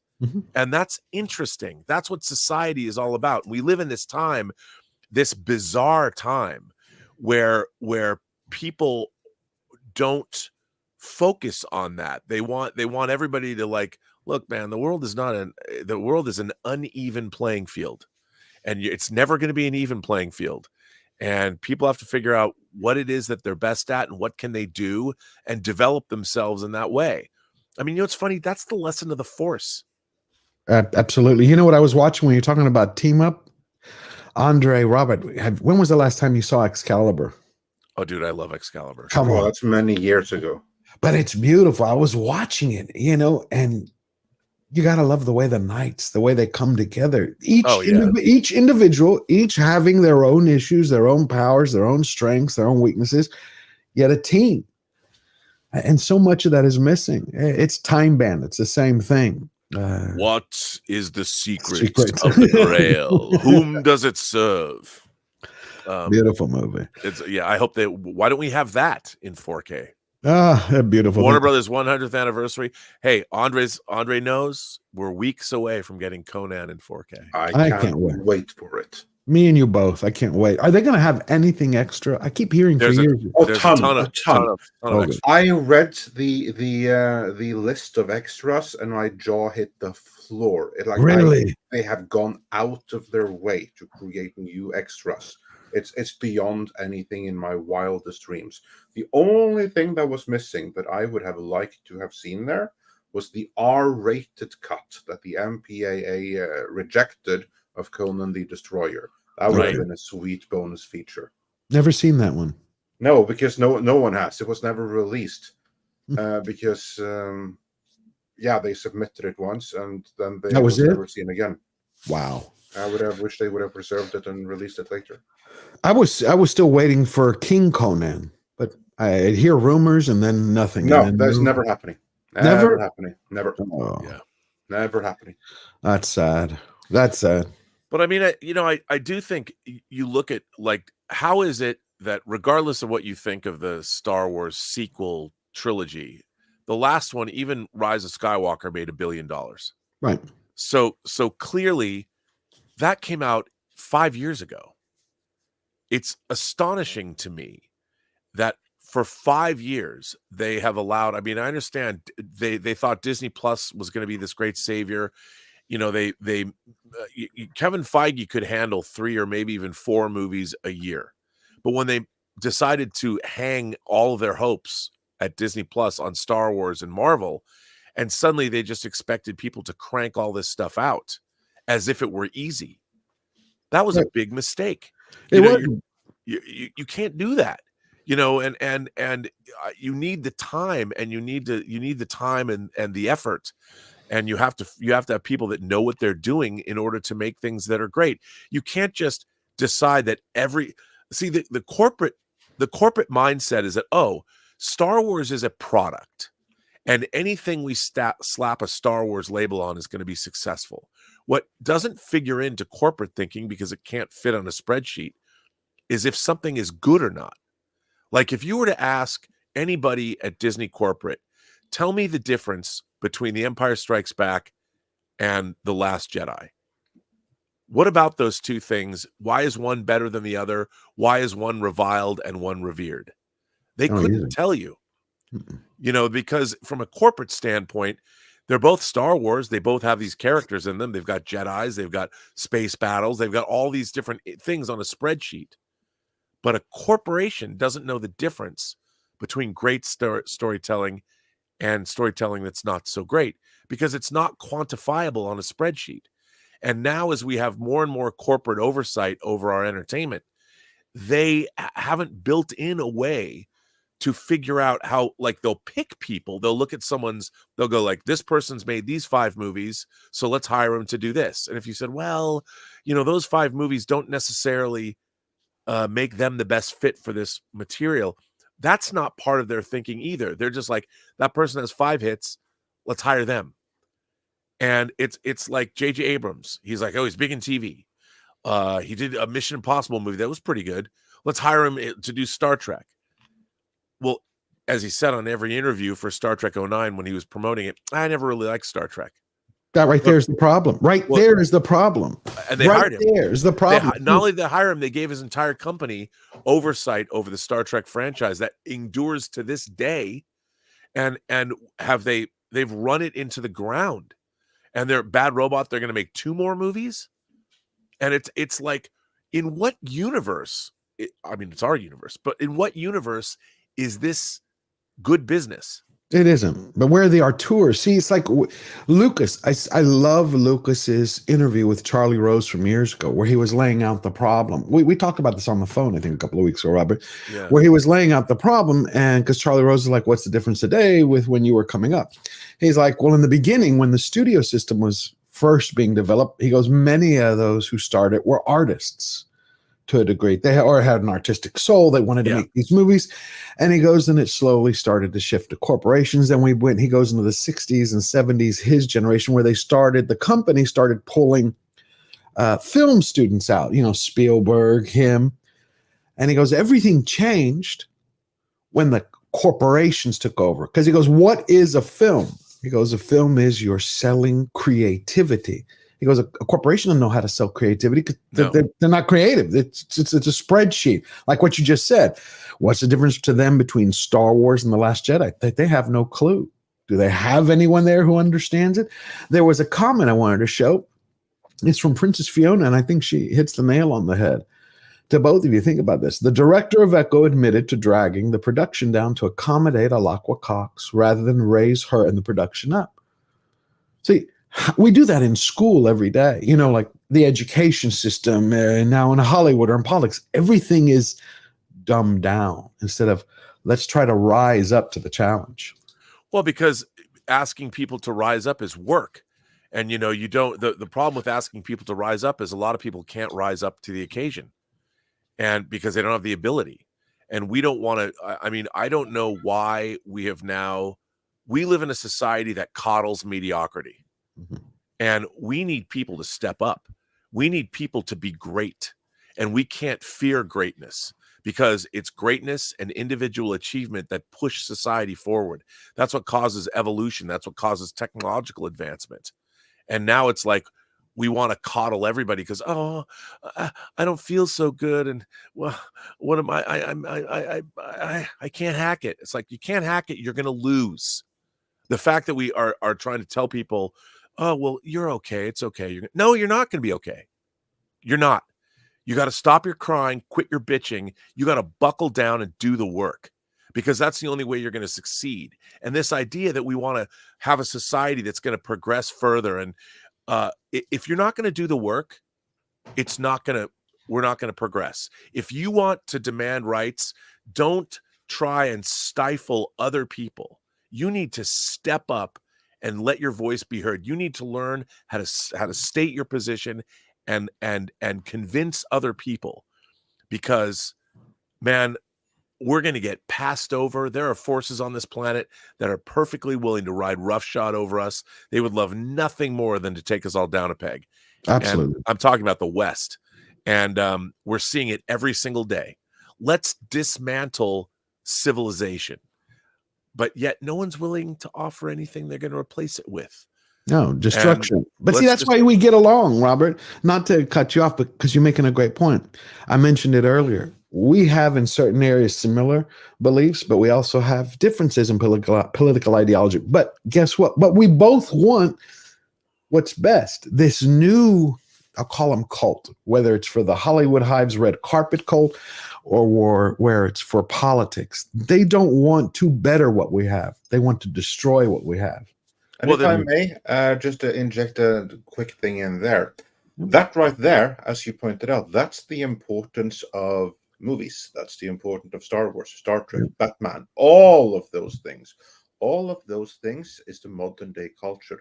More specifically, the superheroes, the comic book stuff, that is American culture. And that is what binds everyone together. That is the building bricks of society. It needs to be good because those are the modern day equivalent of the campfire tales. Whether you're Democrat, Republican, Independent, you believe this or that, that is the one thing you have in common. That is one of the many, many things that bind a nation together apart from the individual things that splits people apart. 100%. This is why I rile so much against entertainment being, I'm not going to say that it's politicized because it has always been political. That infuriates me when some asshole tries to say, oh, Star Trek was always woke. No, Star Trek was never woke. Well, it was always political, but that was different because it was always humanist. Right. Whereas now it is being politicized in an ideological fashion, and everything is. And that way you take something that used to be binding and unifying and you make it divisive. It no longer becomes part of the fabric that builds people together, but it becomes part of the well, I can't think of something that tears people apart, but it's demoralizing. Yeah, exactly. It becomes demoralizing. It becomes destabilizing. And again, I'm not in America. I'm not pretending to be, but even I can say that America is fractured in a way it has never been before. I agree. And what has happened to entertainment in the past decade is a very big part of that. When you take each and every single thing that people loved, that were unifying, and you systematically dismantle them and make them divisive in the name of inclusion, and you just do like this gaslighting thing because now it's supposed to be so much more inclusive, and but it's the opposite that happens. It's not inclusive, it's exclusionary. Absolutely. Not only is it exclusionary, but in the race to be inclusive, it's also become lowest common denominator. Yeah, you know, it's not demanding anyone put the time and effort in. And life is hard. Doing good work is hard. And America has become, I mean, our educational system, we make no demands on students anymore. It's like, we're gonna make tests easier to take, and we want to be more inclusive. And this idea that being able to do, say, mathematics is somehow problematic. And it's like that's the dumbest thing I've ever heard, that mathematics is not racist, or it's not, it just is what it is. It's the very basis of our science. If you don't have a fundamental understanding of mathematics, you're not going to understand economics, you're not going to understand science, you're not going to understand engineering. And that's, in a way, we've been engineered. I mean, don't get me started. I'm not some tinfoil hat conspiracy theorist. You don't have to be anymore. I would just say all the conspiracy, all the stuff that was ridiculed as being conspiracies, they come true. It's all of it. All of it. And America, part of the identity era that we're in, has been designed and deployed very effectively to create schisms in our society. And we're seeing it every day, and it's working. And people have been played.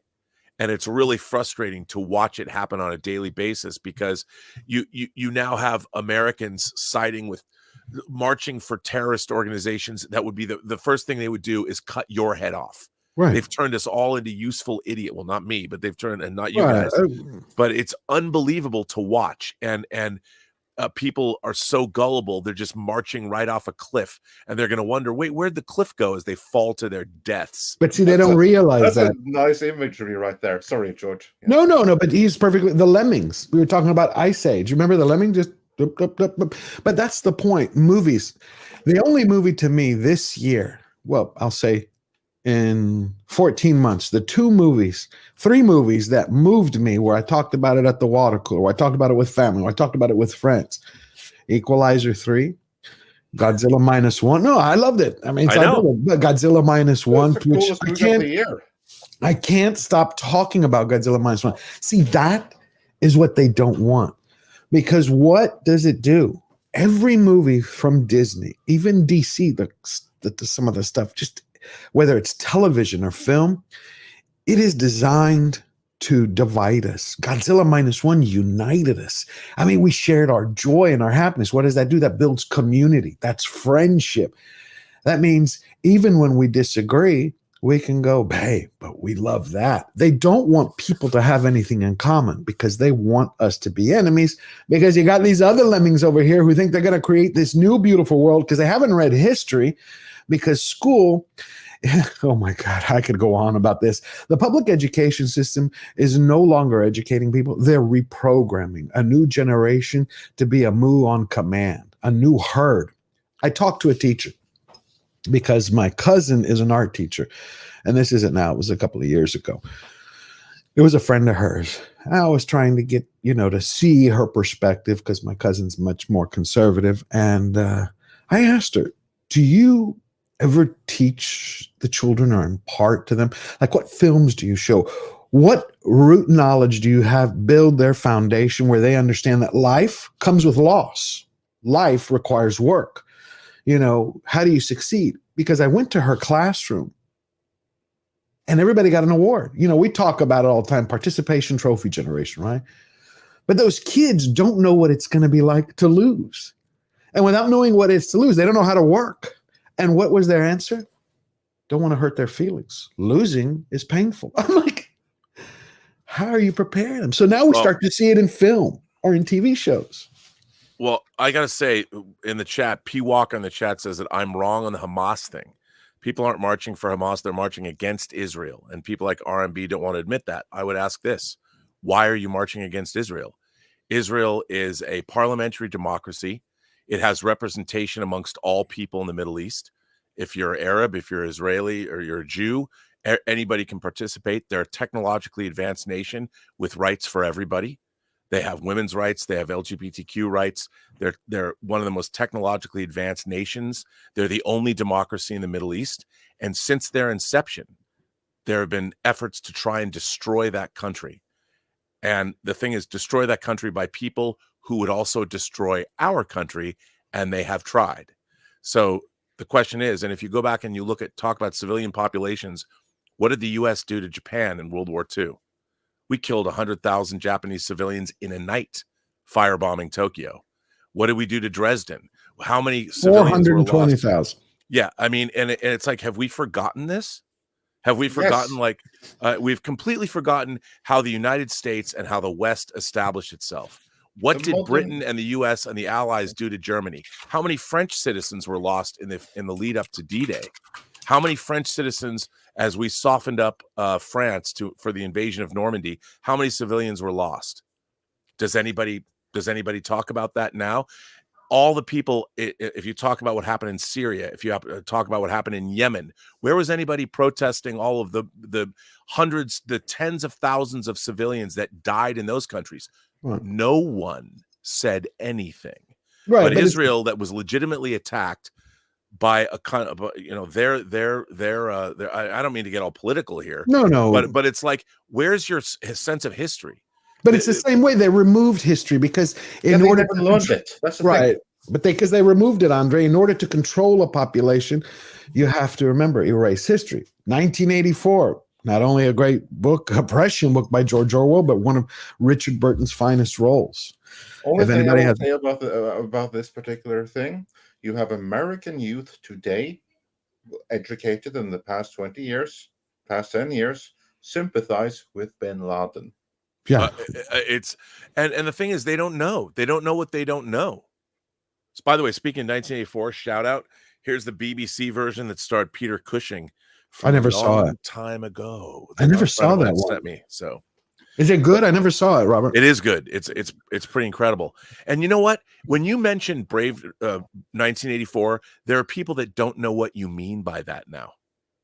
What do you mean by it? Who's George Orwell? What's 1984? Why is it important? Don't know. These were basic.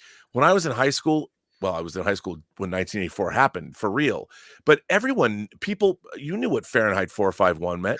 If you ask people today, why was Ray Bradbury's book called Fahrenheit 451?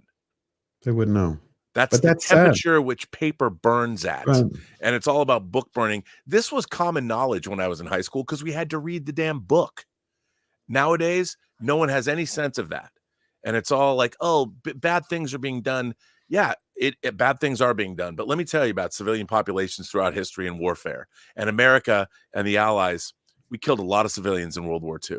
We did, but we were trying to stop a greater. Every civilization under the sun has been conquered or oppressed, or has conquered or oppressed. That's why, if you notice everything in films, I go back to Echo because I was so flabbergasted seeing this in a revisionist history that's also at the same time making fun without realizing it of Native American Indians, right?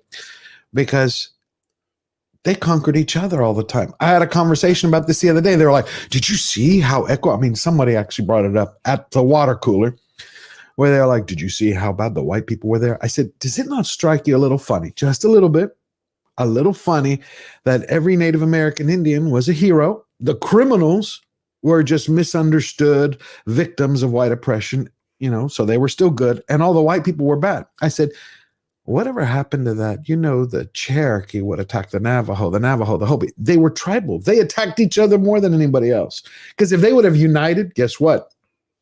We wouldn't be here because they had more numbers in the beginning. Right. Well, ask people the difference between the Shia and the Sunni. Yeah, they don't know. They don't know. They don't know. No, they don't. And the thing, what's interesting is this is our world today. This is what's going on. And the idea of oppression and the victim narrative, once you turn everybody and you make them all sympathetic, right. Make no mistake, this has all been designed. Yes. This has all been designed. The DEI has all been designed because once you do that, then people won't excel.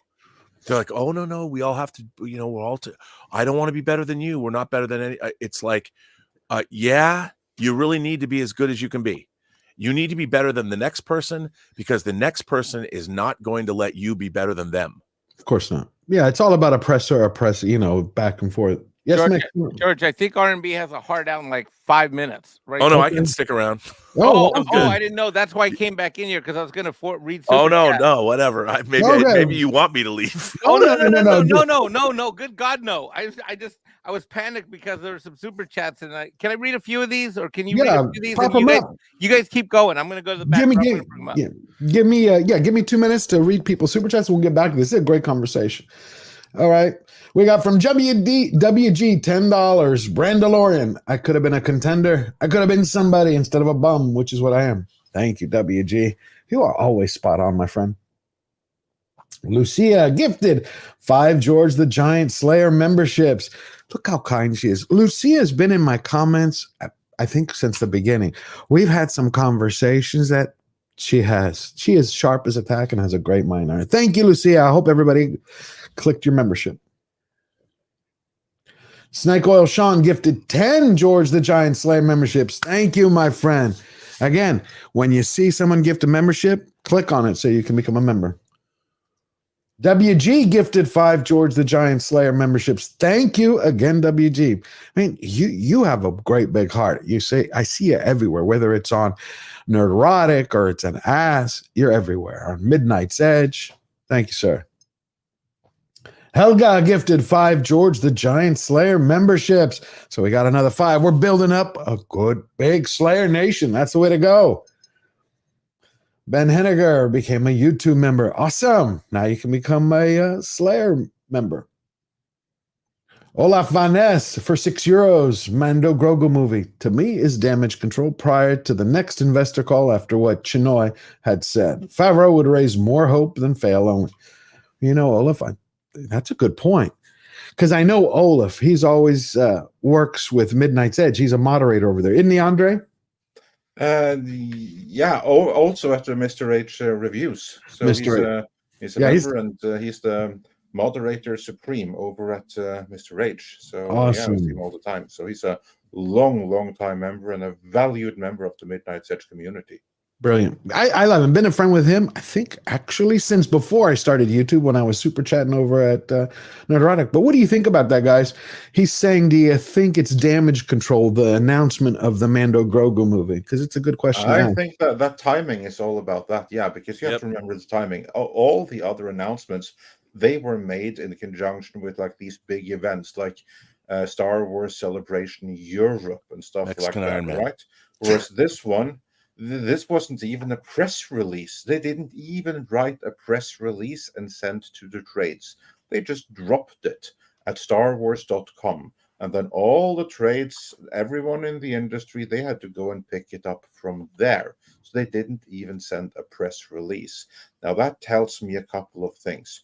One, someone in Lucasfilm were very, very bitter about this and maybe wanted to get it out there, trying to spin a narrative or getting control, or maybe to try to prevent the proper announcement. But also, someone wants it out early. Maybe someone has an earnings call coming up very, very soon and is desperate for some good news and some excitement for that, because someone has Nelson Peltz coming gunning for them. And that someone, of course, is Bob Iger. Yeah, I agree with you. And the way that they did it, you would expect this to be done at Star Wars Celebration, not just. I would normally expect this to be done at Star Wars Celebration, but there is no Star Wars Celebration or Comic-Con before the next earnings call. And this is huge. I mean, if you think about it, you've got Jon Favreau, who was the architect of the MCU foundationally, came on and teamed up with Filoni to create Mandalorian, which created an amazing buzz, and Mandalorian seasons 1 and 2 were as good as they were. And this, from a Hollywood perspective, this should be a slam dunk. But again, like you were talking about, George, about the title, The Mandalorian and Grogu. That is, to me, it's like even within The Mandalorian, that storyline has progressed. Right. You know, it's like Bo-Katan and everybody else. I mean, it's such a weird, it's such a weird, and it smacks of all the things that they've been doing for the last 5 years at Disney with all these movies that are being released. I mean, it's so weird that you have Patty Jenkins. Look, I am no fan of Wonder Woman 84. I love the first one. I love the first one too. And she also brought Charlize Theron a Academy Award for her role as Eileen Wuornos, the serial killer in Monster. Oh. Patty Jenkins was a woman whose films won Academy Awards, and they canceled her film project. And then you have Charmin Obed Chinoy talking about how, well, it's about time a woman was going to direct, coming on and make a Star Wars movie. And it's like, have you heard of Marcia Lucas? Yeah, of course. How quickly they forget. I mean, and it's such a weird, like, why would anybody even say something like that? Like, why would that be a selling point for the Star Wars franchise? I mean, to me, if you got Catherine Bigelow to direct a Star Wars movie, I'd be like, all right, now you have my attention. You know, Zero Dark 30, The Hurt Locker, Strange Days, Near Dark. You've got somebody who's worked in genre cinema, who's made politically relevant movies, who's made Academy Award-winning bangers like Hurt Locker, and then doing Zero Dark 30 about the apprehension of Osama bin Laden. You know, you have somebody there's people in the, why not get her to do a Star Wars movie? That'd be interesting. But I mean, that's the thing. And then the first thing she says, not that I have a great Star Wars story to tell. The first thing she leads with, it's about time a woman directs a Star Wars movie. Okay, if that's the case, what are you going to bring to a Star Wars movie that a man can't bring? What you being a woman, please tell me, and I will grant you this. Look, on my explanation of Aliens, I explain that. And I think exploring, and I've even said, like, what if we find out that why isn't, say, motherhood, like, wouldn't a female Jedi that could carry a child to term, if you're a Force adept user and you're carrying a child and you're able to imbue your unborn child with Force powers, that would be pretty extraordinary. A male Jedi couldn't do that. No, of course not. And so if you incorporated that, like, is there, and I mean, I was going a little too far with this on a stream the other night, but like, that would be really interesting. You know, why is it that the Jedi don't allow you to fall in love? Because I would think that the Jedi would want two Force adept people to procreate in order to make the next generation of Jedi. Wouldn't you think that that's what people should be doing? Well, you should, but then hasn't that always been in the Star Wars lore, kind of like the little internal battle? It's like, are you like a monk, more like a warrior monk knight, or someone who should be able to love and care and have a personal bond? That was the whole Anakin thing, you know, the big secret that he was in love with Padme and they got married. But my thing is, did anybody ever ask?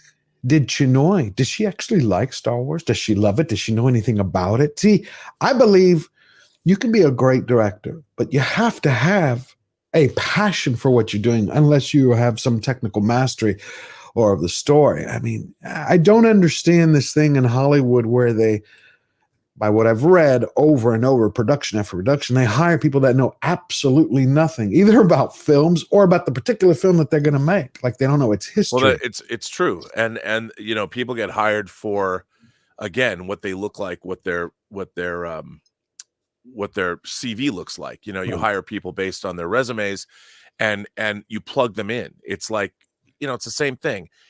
If you went to an Ivy League business school and you graduated from, say, Harvard with an MBA, you can get a job at a studio. Now, whether story is your strong suit or not, that really doesn't matter. What they want is, from a corporate standpoint, we want Harvard MBAs. And on a certain level, totally understand that. But on another level, when you're working in Hollywood, does that necessarily make you the best person for the job?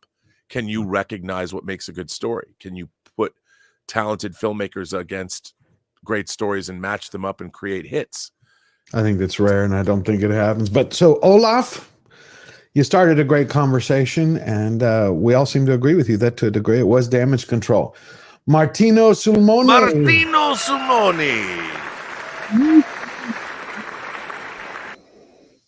Those are brilliant. Those are brilliant. What Martino's made? Oh my God. Come on. I'm so happy to host them on my channel.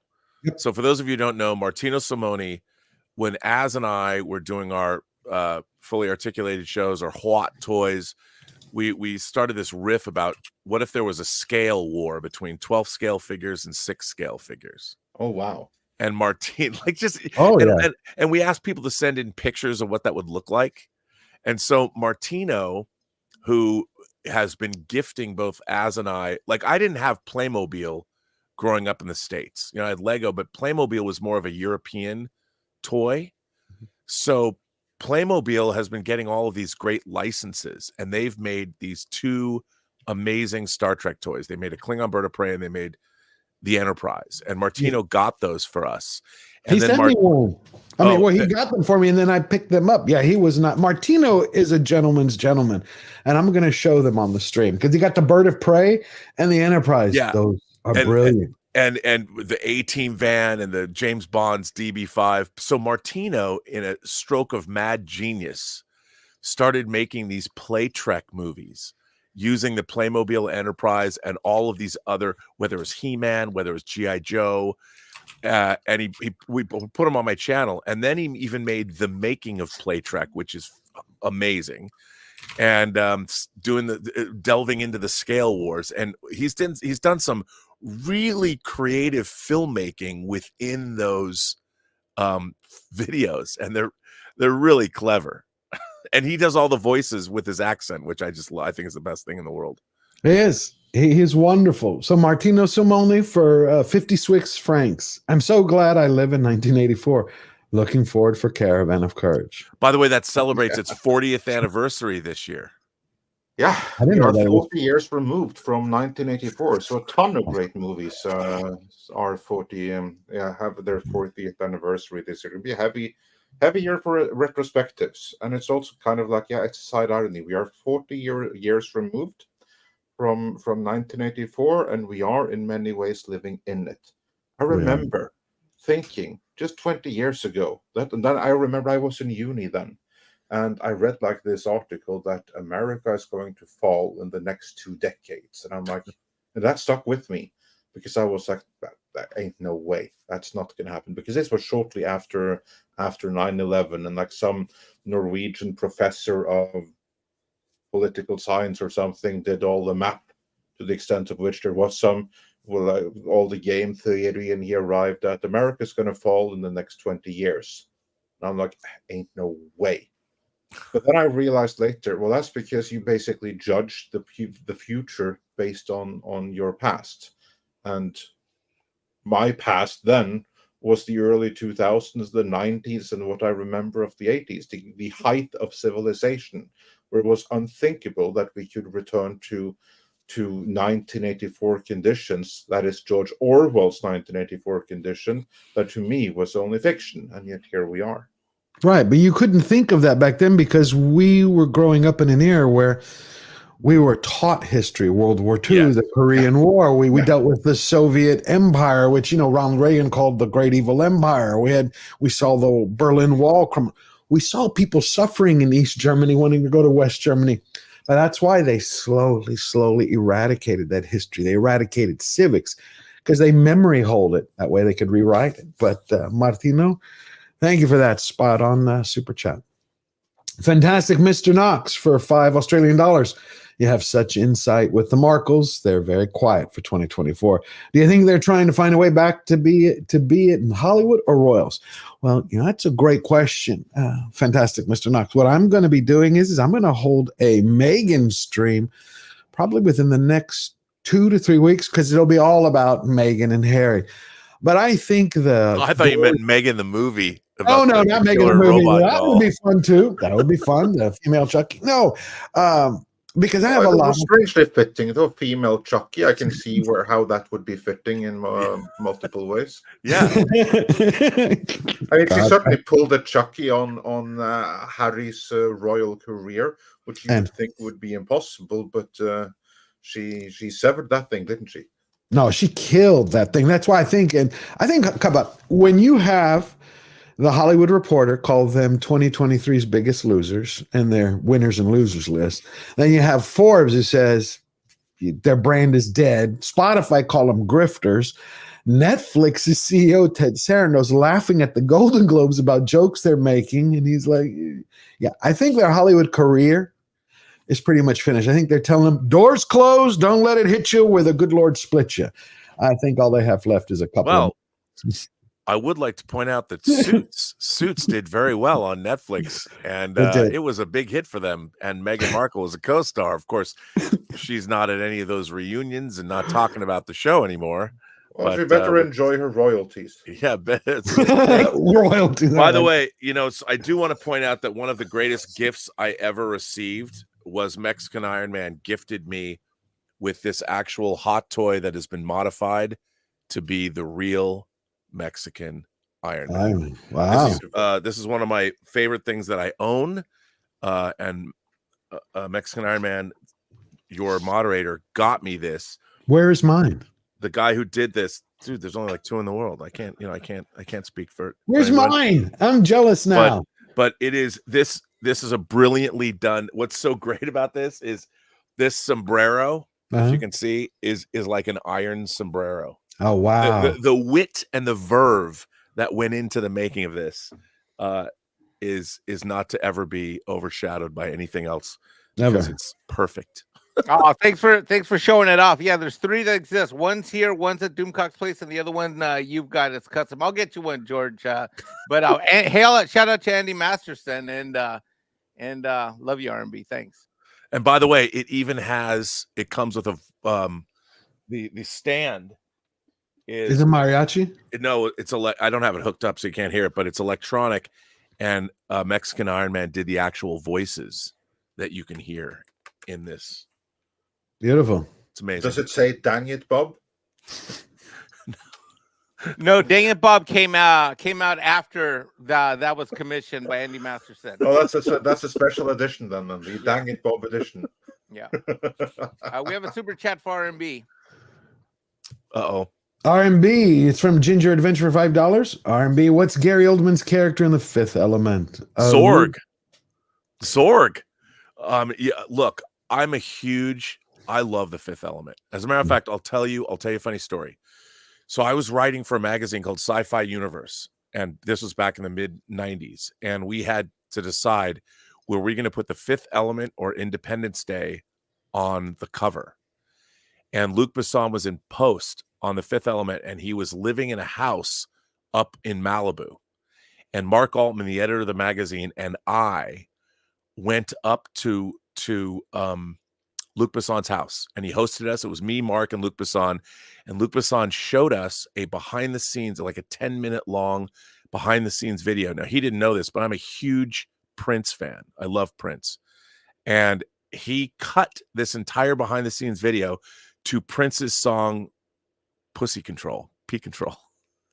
And when I saw this, and he had a big grin on his face, and I go, man, you are my kind of guy. Like, he was so cool and so awesome. And he goes, when I got this house, I figured we cut some movie here. We do the post-production here. It's Malibu. It's on the beach.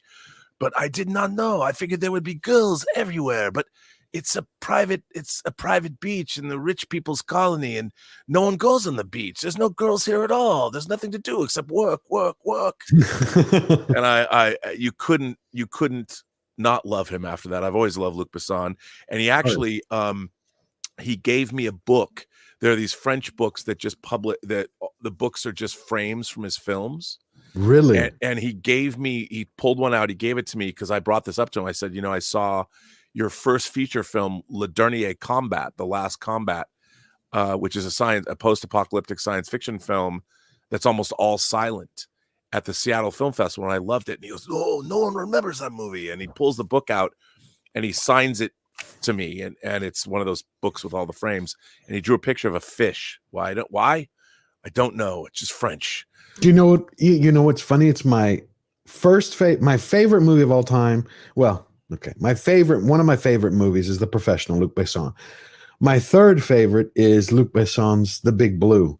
Oh, and so no one good. ever, because again, Jean Reno, and that is magnificent. My fourth is Brotherhood of the Wolf, which I haven't met too many people who have watched that. I love that movie. It's amazing. One of my favorites. Yeah, it's so good. And they've released, on DVD, there's a great 3-disc French version that came out that had all these behind the scenes stuff. That movie's great. Beautiful. But I just loved it. And that was, I think, Monica Bellucci's first American release, when they released it in the art house theaters here in the Brotherhood of the Wolf. It had a short tenure. It reminds me so much of another film. I have never been able to find this film on DVD, Blu-ray, anywhere. It is called By the Sword, and it has F. Murray Abraham and Eric Roberts. Oh my God. It's F. Murray Abraham, Eric Roberts in one of his best roles, I think, where he plays a maestro of epee, of what do you call it? A fencer, like a gold medalist. And he has this class, and F. Murray Abraham, gets a job sweeping for his salon. And it has these flashbacks where you see two men having an actual duel to the death. And it's a beautiful movie, the way it's shot. And I've been looking for it for years. I used to have it on VHS.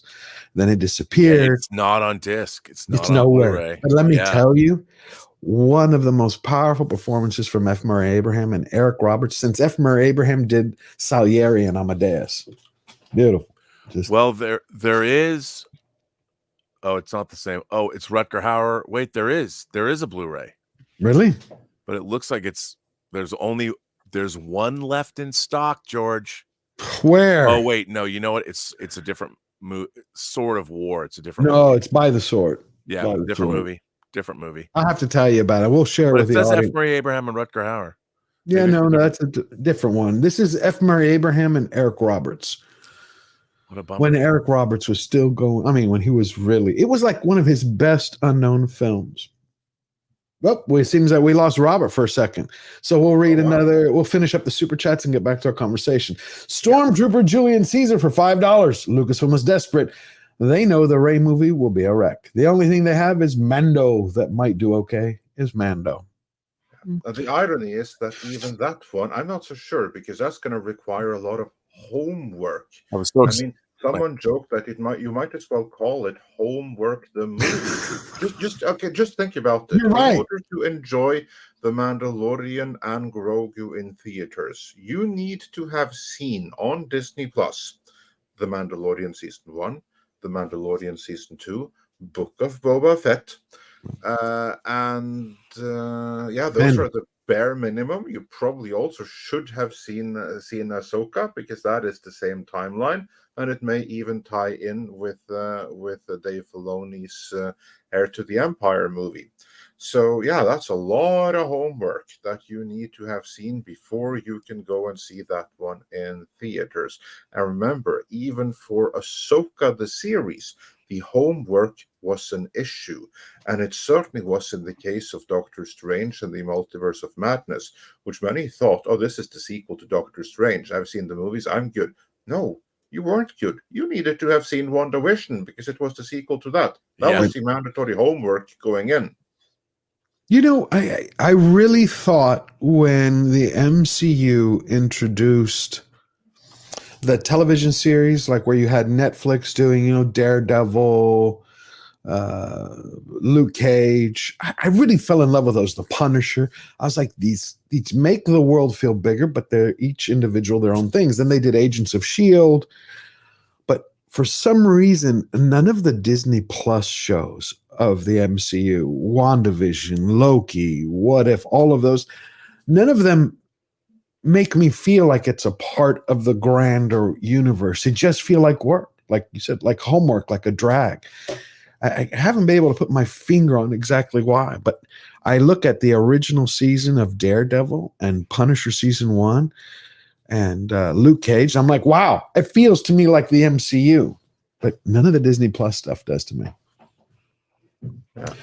We have Latino Slant for $1.99. Thank you, my friend. So great that you could come by. Slayer Nation, let's do some great things, mi gente. Absolutely, we will. Latino Slant for $1.99. Incredible panel and discussion. Congrats, Jorge. Thank you again. I'm going to have to talk to you this week. Maybe we can do something. Internet Guy for $2. Loving the conversation. Keep it up. And that we will as soon as we wrap up these super chats. Because I want to make sure that we're always reading everybody's super chats, getting your questions, making sure that you're part of the conversation. Mr. Grant Gregory gifted 10 George the Giant Slayer memberships. Thank you, my friend. I hope the wife and baby are doing great. And we have Mr. Grant Gregory for $2 Australian. Loving to see my brother from another mother streaming. We'll be doing this every Sunday. Thank you, sir. And we have Sledge for $4.99. My son's high school teacher wanted the class to read Hunger Games and was not allowed to because they said it was too anti-government. That surprised us. What? Oh my God. I'm sadly not surprised by it. Wow. I mean, that's like getting rid of all science fiction. That's just ridiculous. Well, don't give them ideas. What about Starship Troopers? I mean, oh my God. Yeah. I mean, Heinlein? Again, I started reading science fiction. I joined the science fiction book club when I was 9. You know, my parents, I had to beg them, and they're like, wait, you want us to buy you 2 books a month for $5? They're like, sign us up. You know, and I read all the great science fiction classics. And nowadays, people, what's a book? What's a book? You know, I miss that. I love books, you know, just holding it in my hands. Like I got my Lord of the Rings there and there. I'm not into the Kindle, you know. Yeah, I know. I have to have books.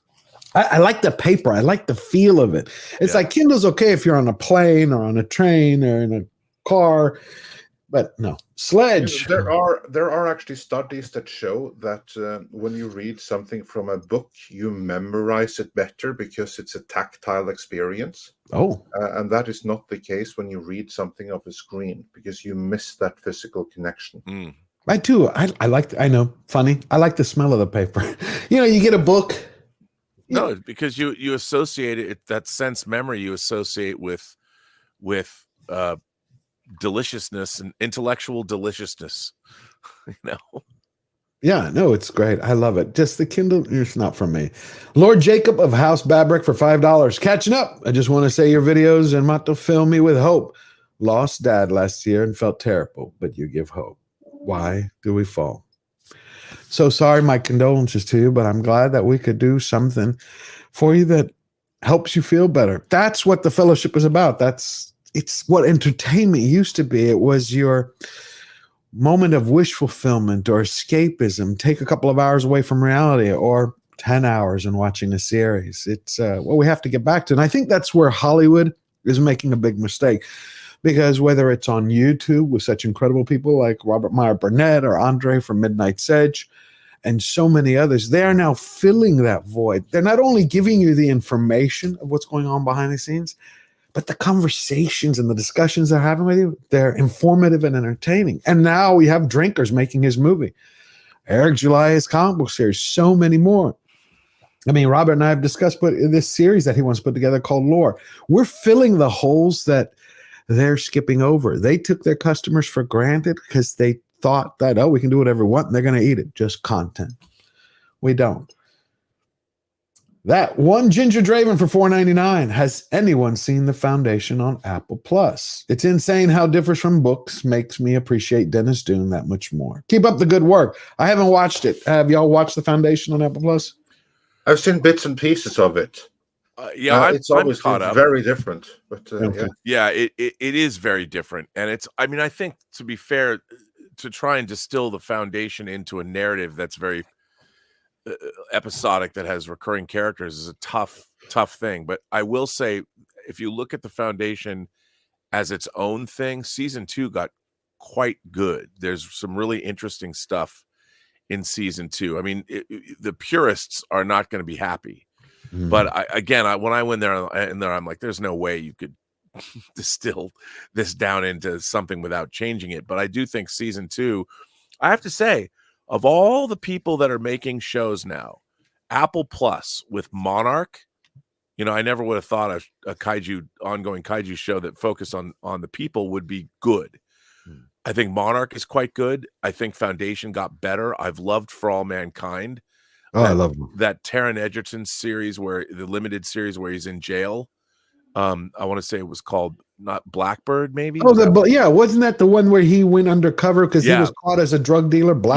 I thought that was quite good. I think I don't like Invasion. I wanted to like Invasion. I think Invasion. I've never seen a more boring alien invasion, but at least the show looks good. I think that Apple Plus with Severance, another great show, Ted Lasso. I think Apple Plus has a pretty good quality control and track record for what they're trying to do. They have a new show with Noomi Rapace, really, a space show that I don't know if there's I forget what it's called. Yeah, because I watched my favorite, Slow Horses, and that's an incredible show too. Have you seen that, Andre? I have not, and I have to check out this thing with Noomi Rapace. I wasn't even aware of that. Yeah. I'll tell you what it's called. I saw a trailer for it. It's like filling the slot that For All Mankind is leaving behind. But it while you do that, while you look it up, I'll read some more. Red French Moon for €5. The intro of Nikita with the punks dragging their OD fiends to the pharmacy. Oh God, that was a powerful scene. The music, the camera angle, and small part of Jean Reno as the cleaner. Wasn't he excellent as the cleaner? I mean, I kind of always imagined that he was the cleaner there, and then he went to New York and became the professional. Oh, I know. So this show, Andre, is called Constellation. It stars Noomi Rapace as Joe, an astronaut who returns to Earth after a disaster in space, only to discover that key pieces of her life seem to be missing. Cool. The action-packed space adventure is an exploration of the dark edges of human psychology and one woman's desperate quest to expose the truth about the hidden history of space travel and recover all that she has lost. Interesting. I do like Noomi Rapace. I do too. Yeah. She's awesome. I liked her in the dragon one. Oh, the girl with the dragon tattoo, which is the sanitized English title of it. Yeah, what is the actual title? The original title of the Men Who Hate Women is the original Swedish title. Wow. By the way, and I do prefer, as much as I love Fincher, I really like the Swedish version better. Yeah. Oh, yeah. You have, of course, seen the extended version, or rather the real versions. All three of them. Yeah, I have the box set of those. And I'm a huge fan. No, because the Swedish versions, the ones that were released because it's actually not filmed as movies, the Swedish versions. They're filmed as a miniseries. Because that's what we typically do with Nordic noir. All of the top Scandinavian crime novels series, they very often, and very few of them actually reach America. I can send you some amazing stuff that you've never heard about. But typically what they do is that they film this like TV series. And this is what they did with the entire Millennium Trilogy. Yep. So it was filmed as a 6-episode miniseries, where each episode is 90 minutes long and covers half of one book. So then the original, then The Men Who Hate Women, would be the first episode, the first 2 episodes, with a running time of 3 hours. And this 3 hours of running time was then cut down to less than 2 hours and put in theaters as the original version of The Girl with the Dragon Tattoo, even though this is then the cut down version. The one you really want to see is the extended versions, which are then basically the 2 episodes of the miniseries sliced together into one movie. And they're on disc. You can get the box set of the extended, quote unquote, as you said, the real versions. Can you send me a link for those? Because I didn't know that. There is a series I watched last year, and I watched it the year before, and I forget the name, but it was Kenneth Branagh being a detective. Wallander, I should imagine. That's a remake of another Swedish series. You know what I'm talking about? Where then he gets Alzheimer's towards the end of the series. Oh, then there's something else that I'm thinking of. It's a Norwegian series. Okay. I believe. I just have to remember the name. Okay, we have up next Magic City Girl for $10. George, what do you think about the Obi-Wan Kenobi series? I really kind of liked it. You know what I liked? I didn't like the series. I didn't like the directing, didn't like the writing. I didn't like the fact that, okay, if we go with Star Wars lore, I think everybody can agree with me here, Obi-Wan is supposed to be watching out after Luke. He's not supposed to leave Luke, but yet he takes off for Princess Leia. I like the little actress. She was spot on. It's the script she had to work with. My favorite part was the flashback with Anakin and Obi-Wan, and of course the fight scene. Other than that, I felt it dragged. But like I always say, if you enjoy something, I don't rain on anyone's parade. I give you my point of view, the things that I like, what I think Hollywood's trying to do with them. If you find pleasure in something, if you find happiness, whether I understand it or not, that's good for you. But no, I didn't really enjoy it except for those couple of scenes. Thank you, Magic City Girl. Thomas Smith for $2. Buy the sword on YouTube. You're kidding me. Now I have a smile on my face. That is awesome. I'm going to look that up. Thank you, Thomas. And, yep. Yeah, and the chat corrected me. I was right the first time. It is Wallander, and Wallander is Swedish, not Norwegian. Wallander, sorry, Swedish. Yeah, Wallander. Yeah. How do you say it? Wallander? Wallander. Okay. Thank you. Sindek for $5. Robert, I'm selling both my kidneys to bribe you, so one day you can show me the full Christopher Lee interview. Incredible. I don't have it. So what Sindek is referring to is when I was working on the Lord of the Rings extended features for Fellowship, I flew to London and I interviewed Christopher Lee for 5 hours at the Dorchester Hotel, and it was amazing. And unfortunately, when you're cutting these documentaries together, we only use sound bites, put them all together. I would imagine only 10 or 15 minutes of that whole interview found its way onto that disc, and then we interviewed him again, and I only interviewed him that first time. But I would love to see that interview. I'd love to sit down, and I just don't have a copy of it because we had to turn everything in to New Line, to Warner Brothers when we were done. So it's a bummer. I don't have it. You got to get it somehow. You have to do like a Mission Impossible, Ocean's 11. I mean, what's really sad is those raw tapes. We probably did 400 or 500 hours of interviews for each movie. And I've always thought that they should take the raw tapes and put them up for scholarly purposes. I agree. And because I interviewed a lot of people, and those interviews could be just from a scholarly standpoint. I think people would pay. You can have a monthly subscription fee. Don't charge people much, but if you put those up raw and just have them, I mean, Michael Pellerin, my boss at the time, he must have interviewed Peter Jackson for 15 hours per movie. So there's 45 hours of just Peter Jackson's insight into Lord of the Rings. I think people would watch that. I think everybody, you charge them the way we were talking about it on that Nerdrotic live stream about the Lord of the Rings. I agree. People would pay. I think so too. Ginger Adventure for $5. R&B, I brought Fifth Element to a middle school weekend field trip. Never been so many kids and adults hanging out with a nerdy kid. I love to hear that. Hell yeah. That's so great. And that movie is so much fun. It is fun. Fun. Fun. It's I mean, it's, between Chris Tucker, Are You Green? And Corbin Dallas. And then you've also got Luli and Multipass and all that. It's just a wacky. It felt like reading a French graphic novel from the 80s. Something you'd see in Heavy Metal or something. Oh, I miss Heavy Metal. That was a classic. Yeah.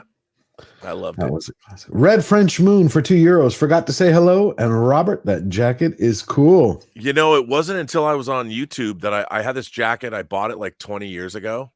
And I don't know, I started wearing it on streams just because it was cold in the garage. Mm-hmm. People are like, that jacket looks like it's Snake Plissken's. And I'm like, wow, I never thought about that. And people love this. I got stopped at the grocery store the other day. The guy who was checking me out goes, that's a really cool jacket, dude. And it's so funny because it's ancient. It's like one of the oldest pieces of clothing I own, but people love it. So I'm going to keep it. No, it's awesome. But thank you. I appreciate that. Latino Slant for $1.99. R&B, Wenders has a new film out. Perfect Days. I know. I can't wait to see it. He was here locally and he was appearing talking after his movies. By the way, I can't find the extended version of these movies domestically. I keep looking. Then we have Disaster Area for £9.99. Star Wars died when the subtext of Last Jedi was deconstructing the patriarchy and treated Luke and Poe out of character to make examples of them and cucked every male character since then. I'm going to say, I'm beginning to believe that Kathleen Kennedy is the princess of penis envy. I really do. I mean, I think she's somebody who is jealous and wants her own package. Because when it comes to Star Wars, Indiana Jones and the dial of cucking Indiana Jones with yet another sexist co-star, or one thing after another, it's like, I understand what she wanted to do. I was rewatching her, because for a video I'm working on, I was rewatching her interview for 2015 when she was like Forbes Woman of the Year, when she was laying out her plan, how she wanted to fill Star Wars with all women. And I'm like, nothing wrong with that. Nothing wrong with having women. But they did it at the expense of story, of character, and of the worst sin she committed was the legendary characters. Luke Skywalker was, like Mark Hamill said, that's Jake Skywalker. I mean, Poe, when I saw him in Force Awakens, when he pulled off the helmet, I'm like, that's a great story. I mean, didn't y'all think that the Stormtrooper story? I thought that was a great beginning, but then it just went off the rails. Yeah. Well, yeah, I mean, the idea of a stormtrooper who develops a conscience is a great idea that they just abandon. And I didn't understand that, because that's a hero's journey. And exactly. By the time you get to even the second film, it's all gone. It's done away with. They left so much on the table, and then you had Ruin Johnson and just one disaster after another. Neil Horn for $10. I finally joined the 1/6 scale mafia. I got my first Hot Toys figure, Luke Skywalker Snow Speeder Spot Pilot. You, Rob, Gary, and Az will be my financial undoing. That's a great figure, by the way. It is. I mean, you saw the helmet? Yeah, it's so good. And you put that together with Jazz Inc. Snow Speeder? I have that. Yes, that's a beauty. That's a beauty. Andre, are you into the 1/6 scale? Not as such. No, I'm not really a collector. Okay. Yeah. There's fun things. They've gotten to the point right now. You have this studio called J&D Studios.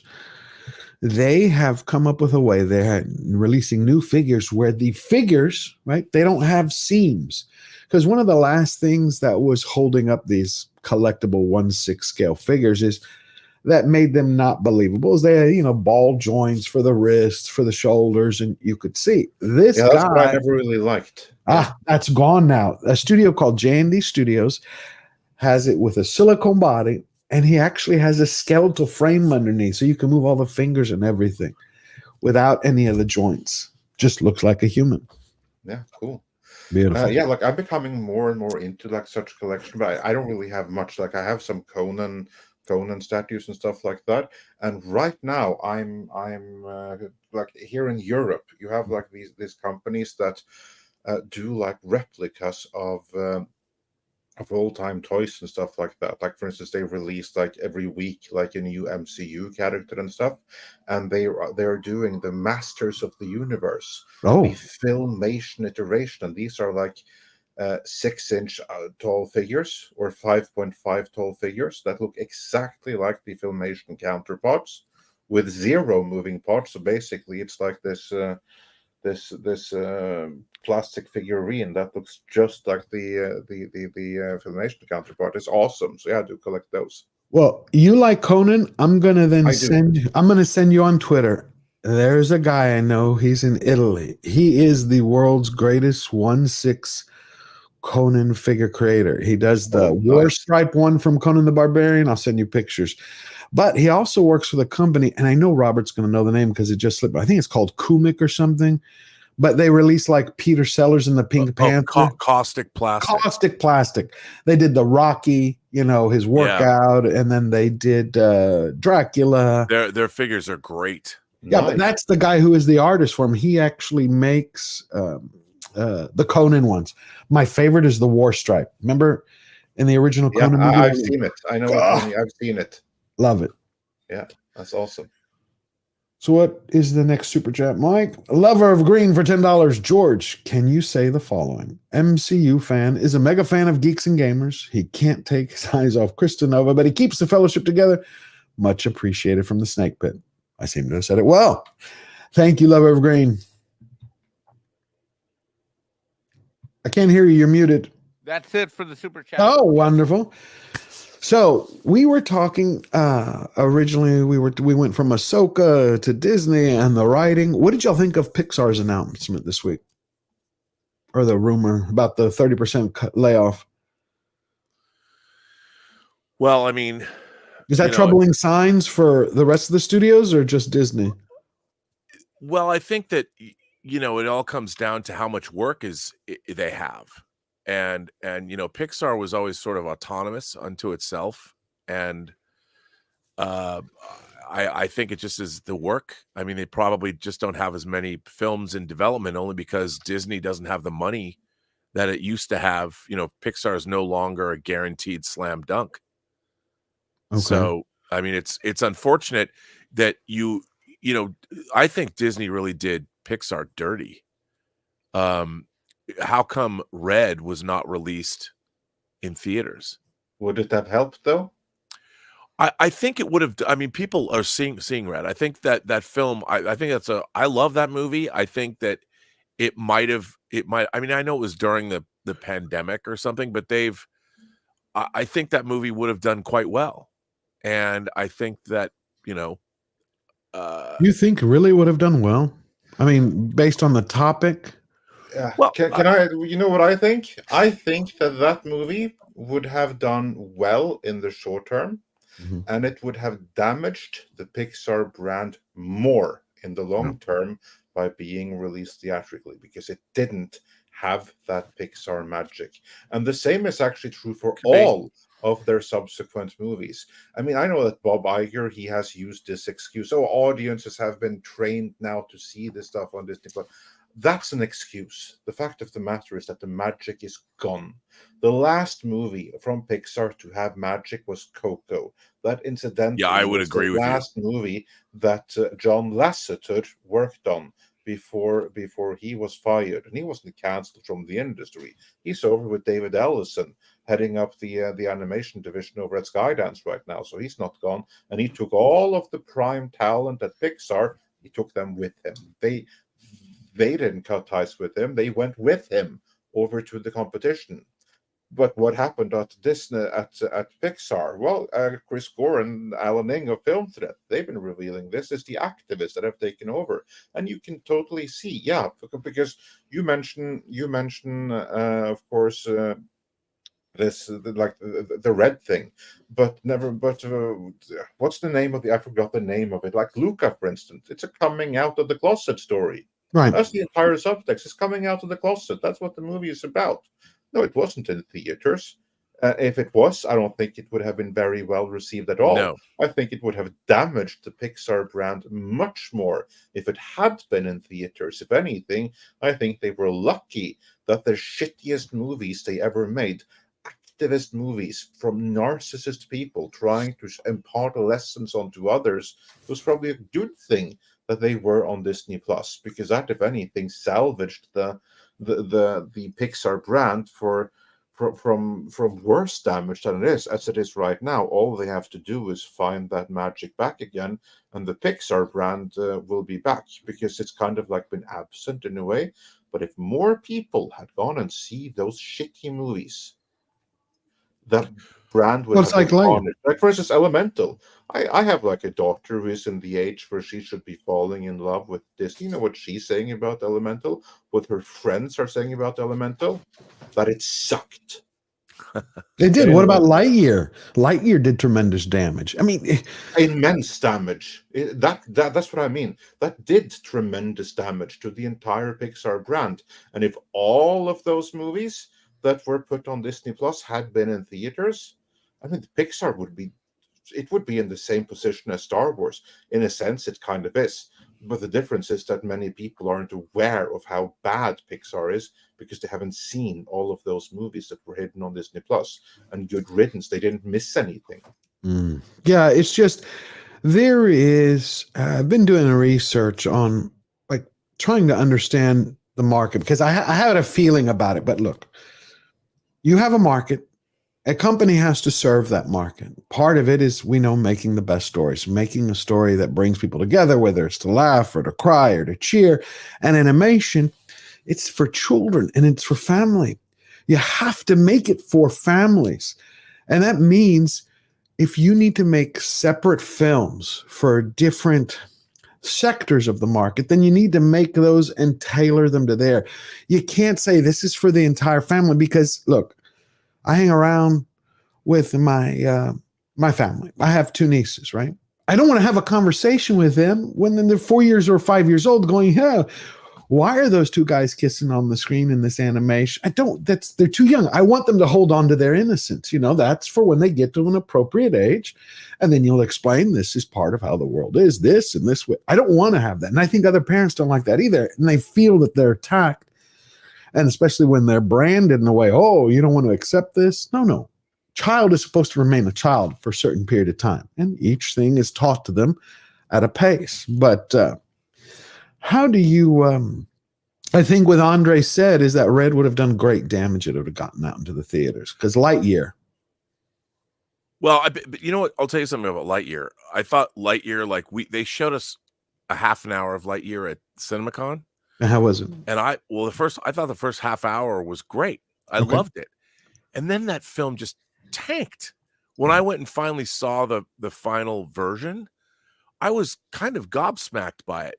Like, I'm like, what? You know, and I feel like, you know, what I found so strange about the modern era that we live in is, I mean, I think back to a movie like Philadelphia.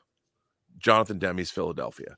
Jonathan Demme, gay director, made Silence of the Lambs, made a lot of great movies, Something Wild, big Jonathan Demme fan. When he made Philadelphia, the AIDS epidemic was still raging, and there was a lot of people that were anti-gay because of the AIDS epidemic. And what does he do? He makes a movie called Philadelphia. He doesn't come out and make a big deal about Tom Hanks is playing a gay man dying of AIDS and Denzel Washington is defending him as a lawyer. They just made the movie. And when you watch that film, what's really interesting is the Denzel Washington character is all of us. Like when Tom Hanks first goes in, there's a great scene where he's got AIDS and he's in Denzel Washington's office, and Denzel Washington is completely freaked out that a man who's got Kaposi's sarcoma is in his office. And Denzel Washington was us. Yeah, he wouldn't touch me. He wouldn't go near me. He was us. But you see his growth, his arc. Well, and that's the whole thing. And in that movie, nobody was making a big deal about the fact. But by the end of that film, you are sympathetic to the plight of Tom Hanks because he's made a real person to you. Correct. And you sympathize with Denzel Washington because we were him.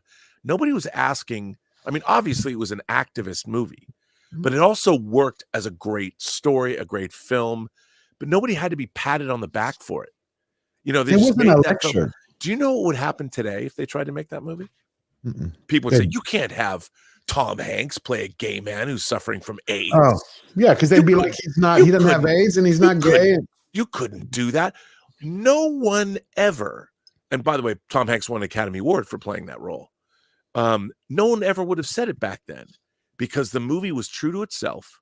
It told a great story with great actors, a great director, but nobody was beating some activist drum when they were making the film. They just made a great movie that worked universally for everybody, beyond your politics, beyond what you might believe. And that movie, I would say that movie single-handedly made more people open or sympathetic I agree. to gay Americans, and certainly people that were afflicted with the AIDS epidemic. But there was nobody out there because the movie was self-evident.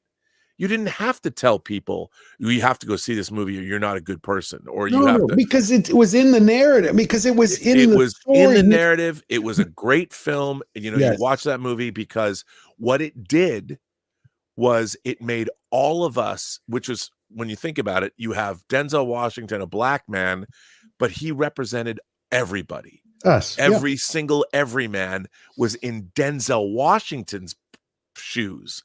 And the movie was brilliantly constructed by everybody that knew what they were doing. Great writing, a great director coming off, you know, making Silence of the Lambs, you know, and the film was terrific. And yeah, is it a little bit on the nose? Is it a little bit didactic? I didn't think so. Certainly. Well, but it was such a good story that I never thought it was on the nose. I mean, I know what their job was, but it pulled you and you saw both sides. Denzel Washington's and Tom Hanks. 100%. And you saw two great actors at the top of their game. And that's what a great story does. A great story transcends its subject matter. It transcends political ideology. And it transcends the differences people have, because that's what movies do. When people sit in a theater, movies might be, going to the cinema might be the one place where everybody sitting in a movie theater is the great equalizer. You sit down in a movie theater next to all different kinds of people. Nobody cares what your political affiliations are. Nobody cares what you believe. And everybody from all walks of life come into that theater.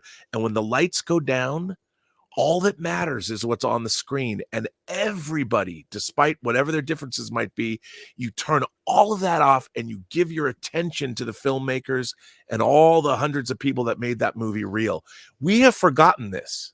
Because that's a shared experience. See what you just described? That was the shared experience. When I saw Philadelphia, I own 2 copies of it. Why? It gives you that greater understanding. I don't care if someone's gay, straight, whatever they want to be. You do what you want to do in your personal life. Good luck. God bless. I've always had one simple philosophy because of the kidnapping when I was younger and the way I was raised. Don't hurt anybody else. Do what you want. You take care of you. That's it. But you're right. They couldn't make that movie today. Not possible. Because there would be trigger warnings and lectures. And look at what they did with Scarlett Johansson. What was it, 5 years ago or 4 years ago? Yeah, she was going to make a movie about a trans character. They said no.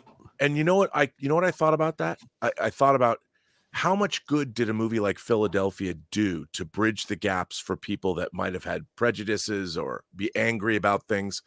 That movie humanized a situation and put a face on it. By activists going after Scarlett Johansson, that movie never got made. No. And if that movie got made, it was based on a true story. It might have done a lot. It would have done more than any identity politics activists could do if you allowed that movie to get made. And the fact, well, you can't have a non-trans person play that character. Listen, there's only a certain amount of movie stars in the world. That's why we need them to get movies made. I agree. Mexican Iron Man, do we have last super chats? You're muted. Go ahead and hit the last 2 super chats and thank our guests. And we got 2 coming up right now. Dr. Fauci's prison butt for $5. Why does Anakin's Force Ghost speak to Ahsoka but won't speak to his own grandson who is thinking of killing his own dad? Disney Star Wars is stupid.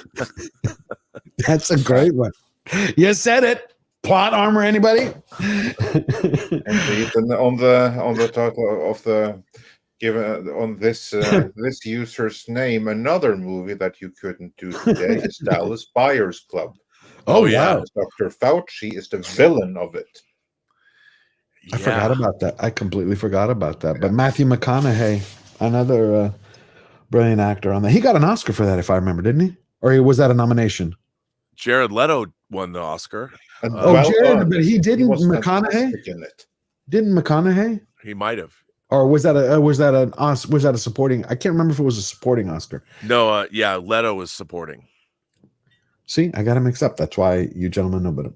Cyberhunk 2069 for $2. Is Godzilla more Frankenstein's monster or I Hulk? Is Godzilla more Frankenstein's monster or I Hulk? Well, I think that Godzilla's a force of nature. That's how I've always viewed him. Frankenstein's monster is tragic because he's a product of human hubris. You know?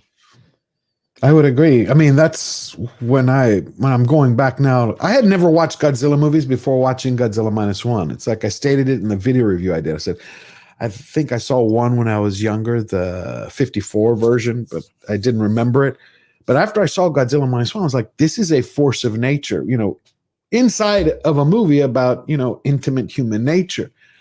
But I've now started to watch them. So thank you for the question. Some of them are rough. Yeah, I haven't watched them all. I'm starting to go through them. Thank you, Robert. Thank you, Andre. I hope you all had a good time. I think the chat did. I certainly did. And I hope to have y'all back on. Will you tell everybody where they can find you and what you're going to be doing this week? Andre?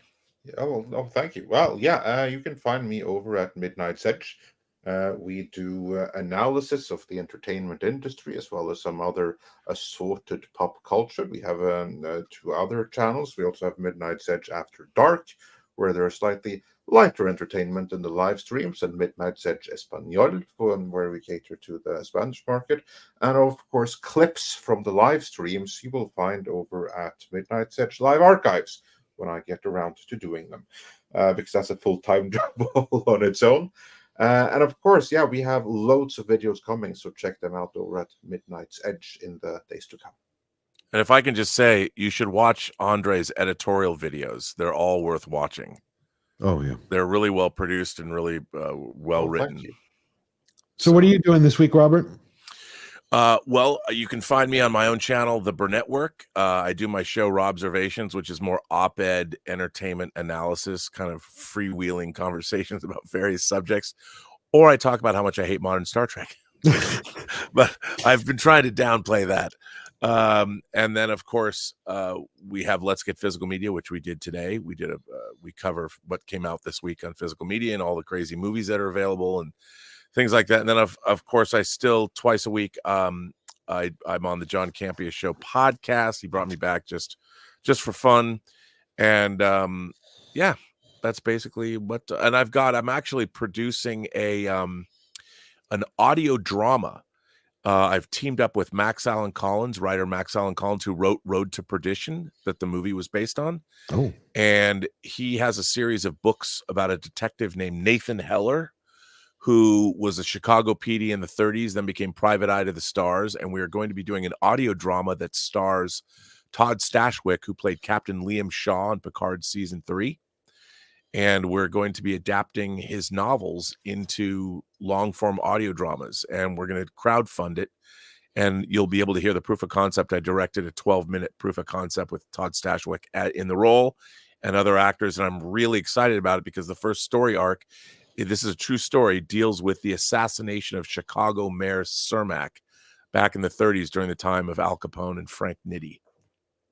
That sounds like a lot of fun. That's amazing. If I can do one last plug as well, also check out on Midnight's Edge After Dark at 8 p.m. Central Time. The guys will be going through the top 5 movies that deserve a sequel. Oh, that I want to see that. I watched that. Yeah. Hell yeah! When is that? So, well, that's at tonight at 8 p.m. Central Time. I'm going to be watching it. On See, Midnight's Edge Live. If you ask Tom, I'm sure he'll send a link so you can even be on the panel. Yeah, I would love it. Look at that. See, these are amazing people. That's what we're going to have every week, whether we're going to have a panel of 10 people or we have brilliant minds like Andre and Robert. And we have one more super chat before we wind everything up from Cyberhump 2069 for $1.99.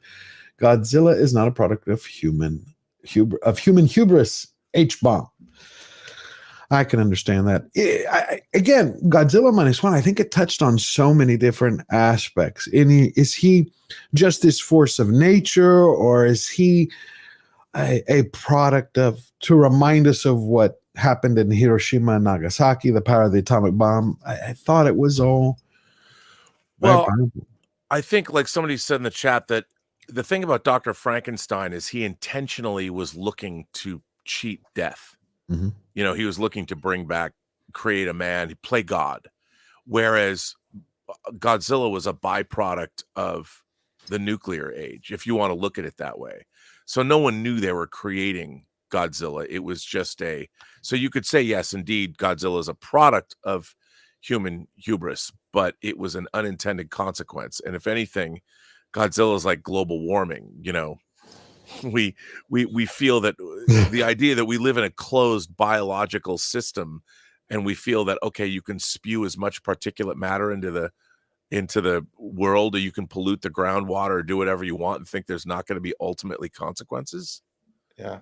But if I may, hubris, that would be Titanic. The Titanic is the product of human hubris. Yes. Godzilla, on the other hand, is not hubris. Godzilla was a little dude in Greek mythology who flew too close to the sun, Icarus or something. Icarus. Yep. That is Godzilla. Yeah. Godzilla is basically man working with forces and developing forces that we do not completely understand. And suddenly it gets a little bit out of control. Same thing with Icarus, right?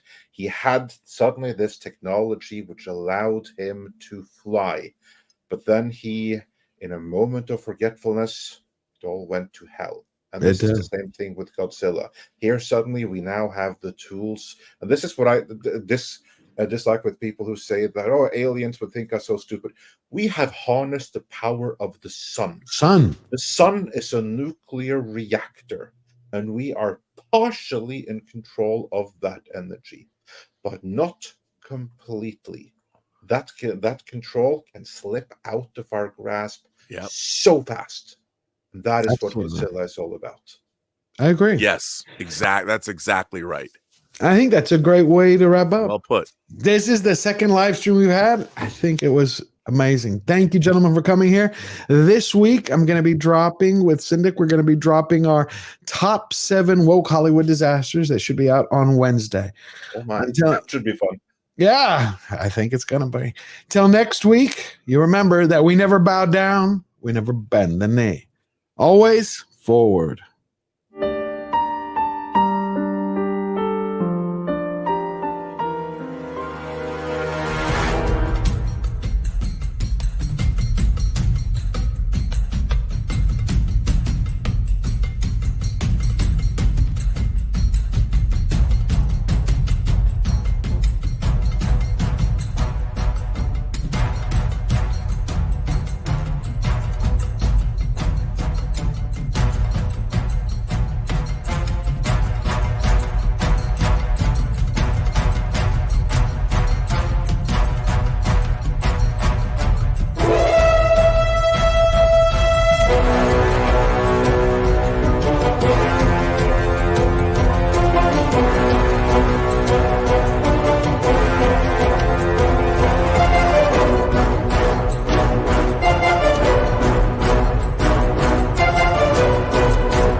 Magnificent.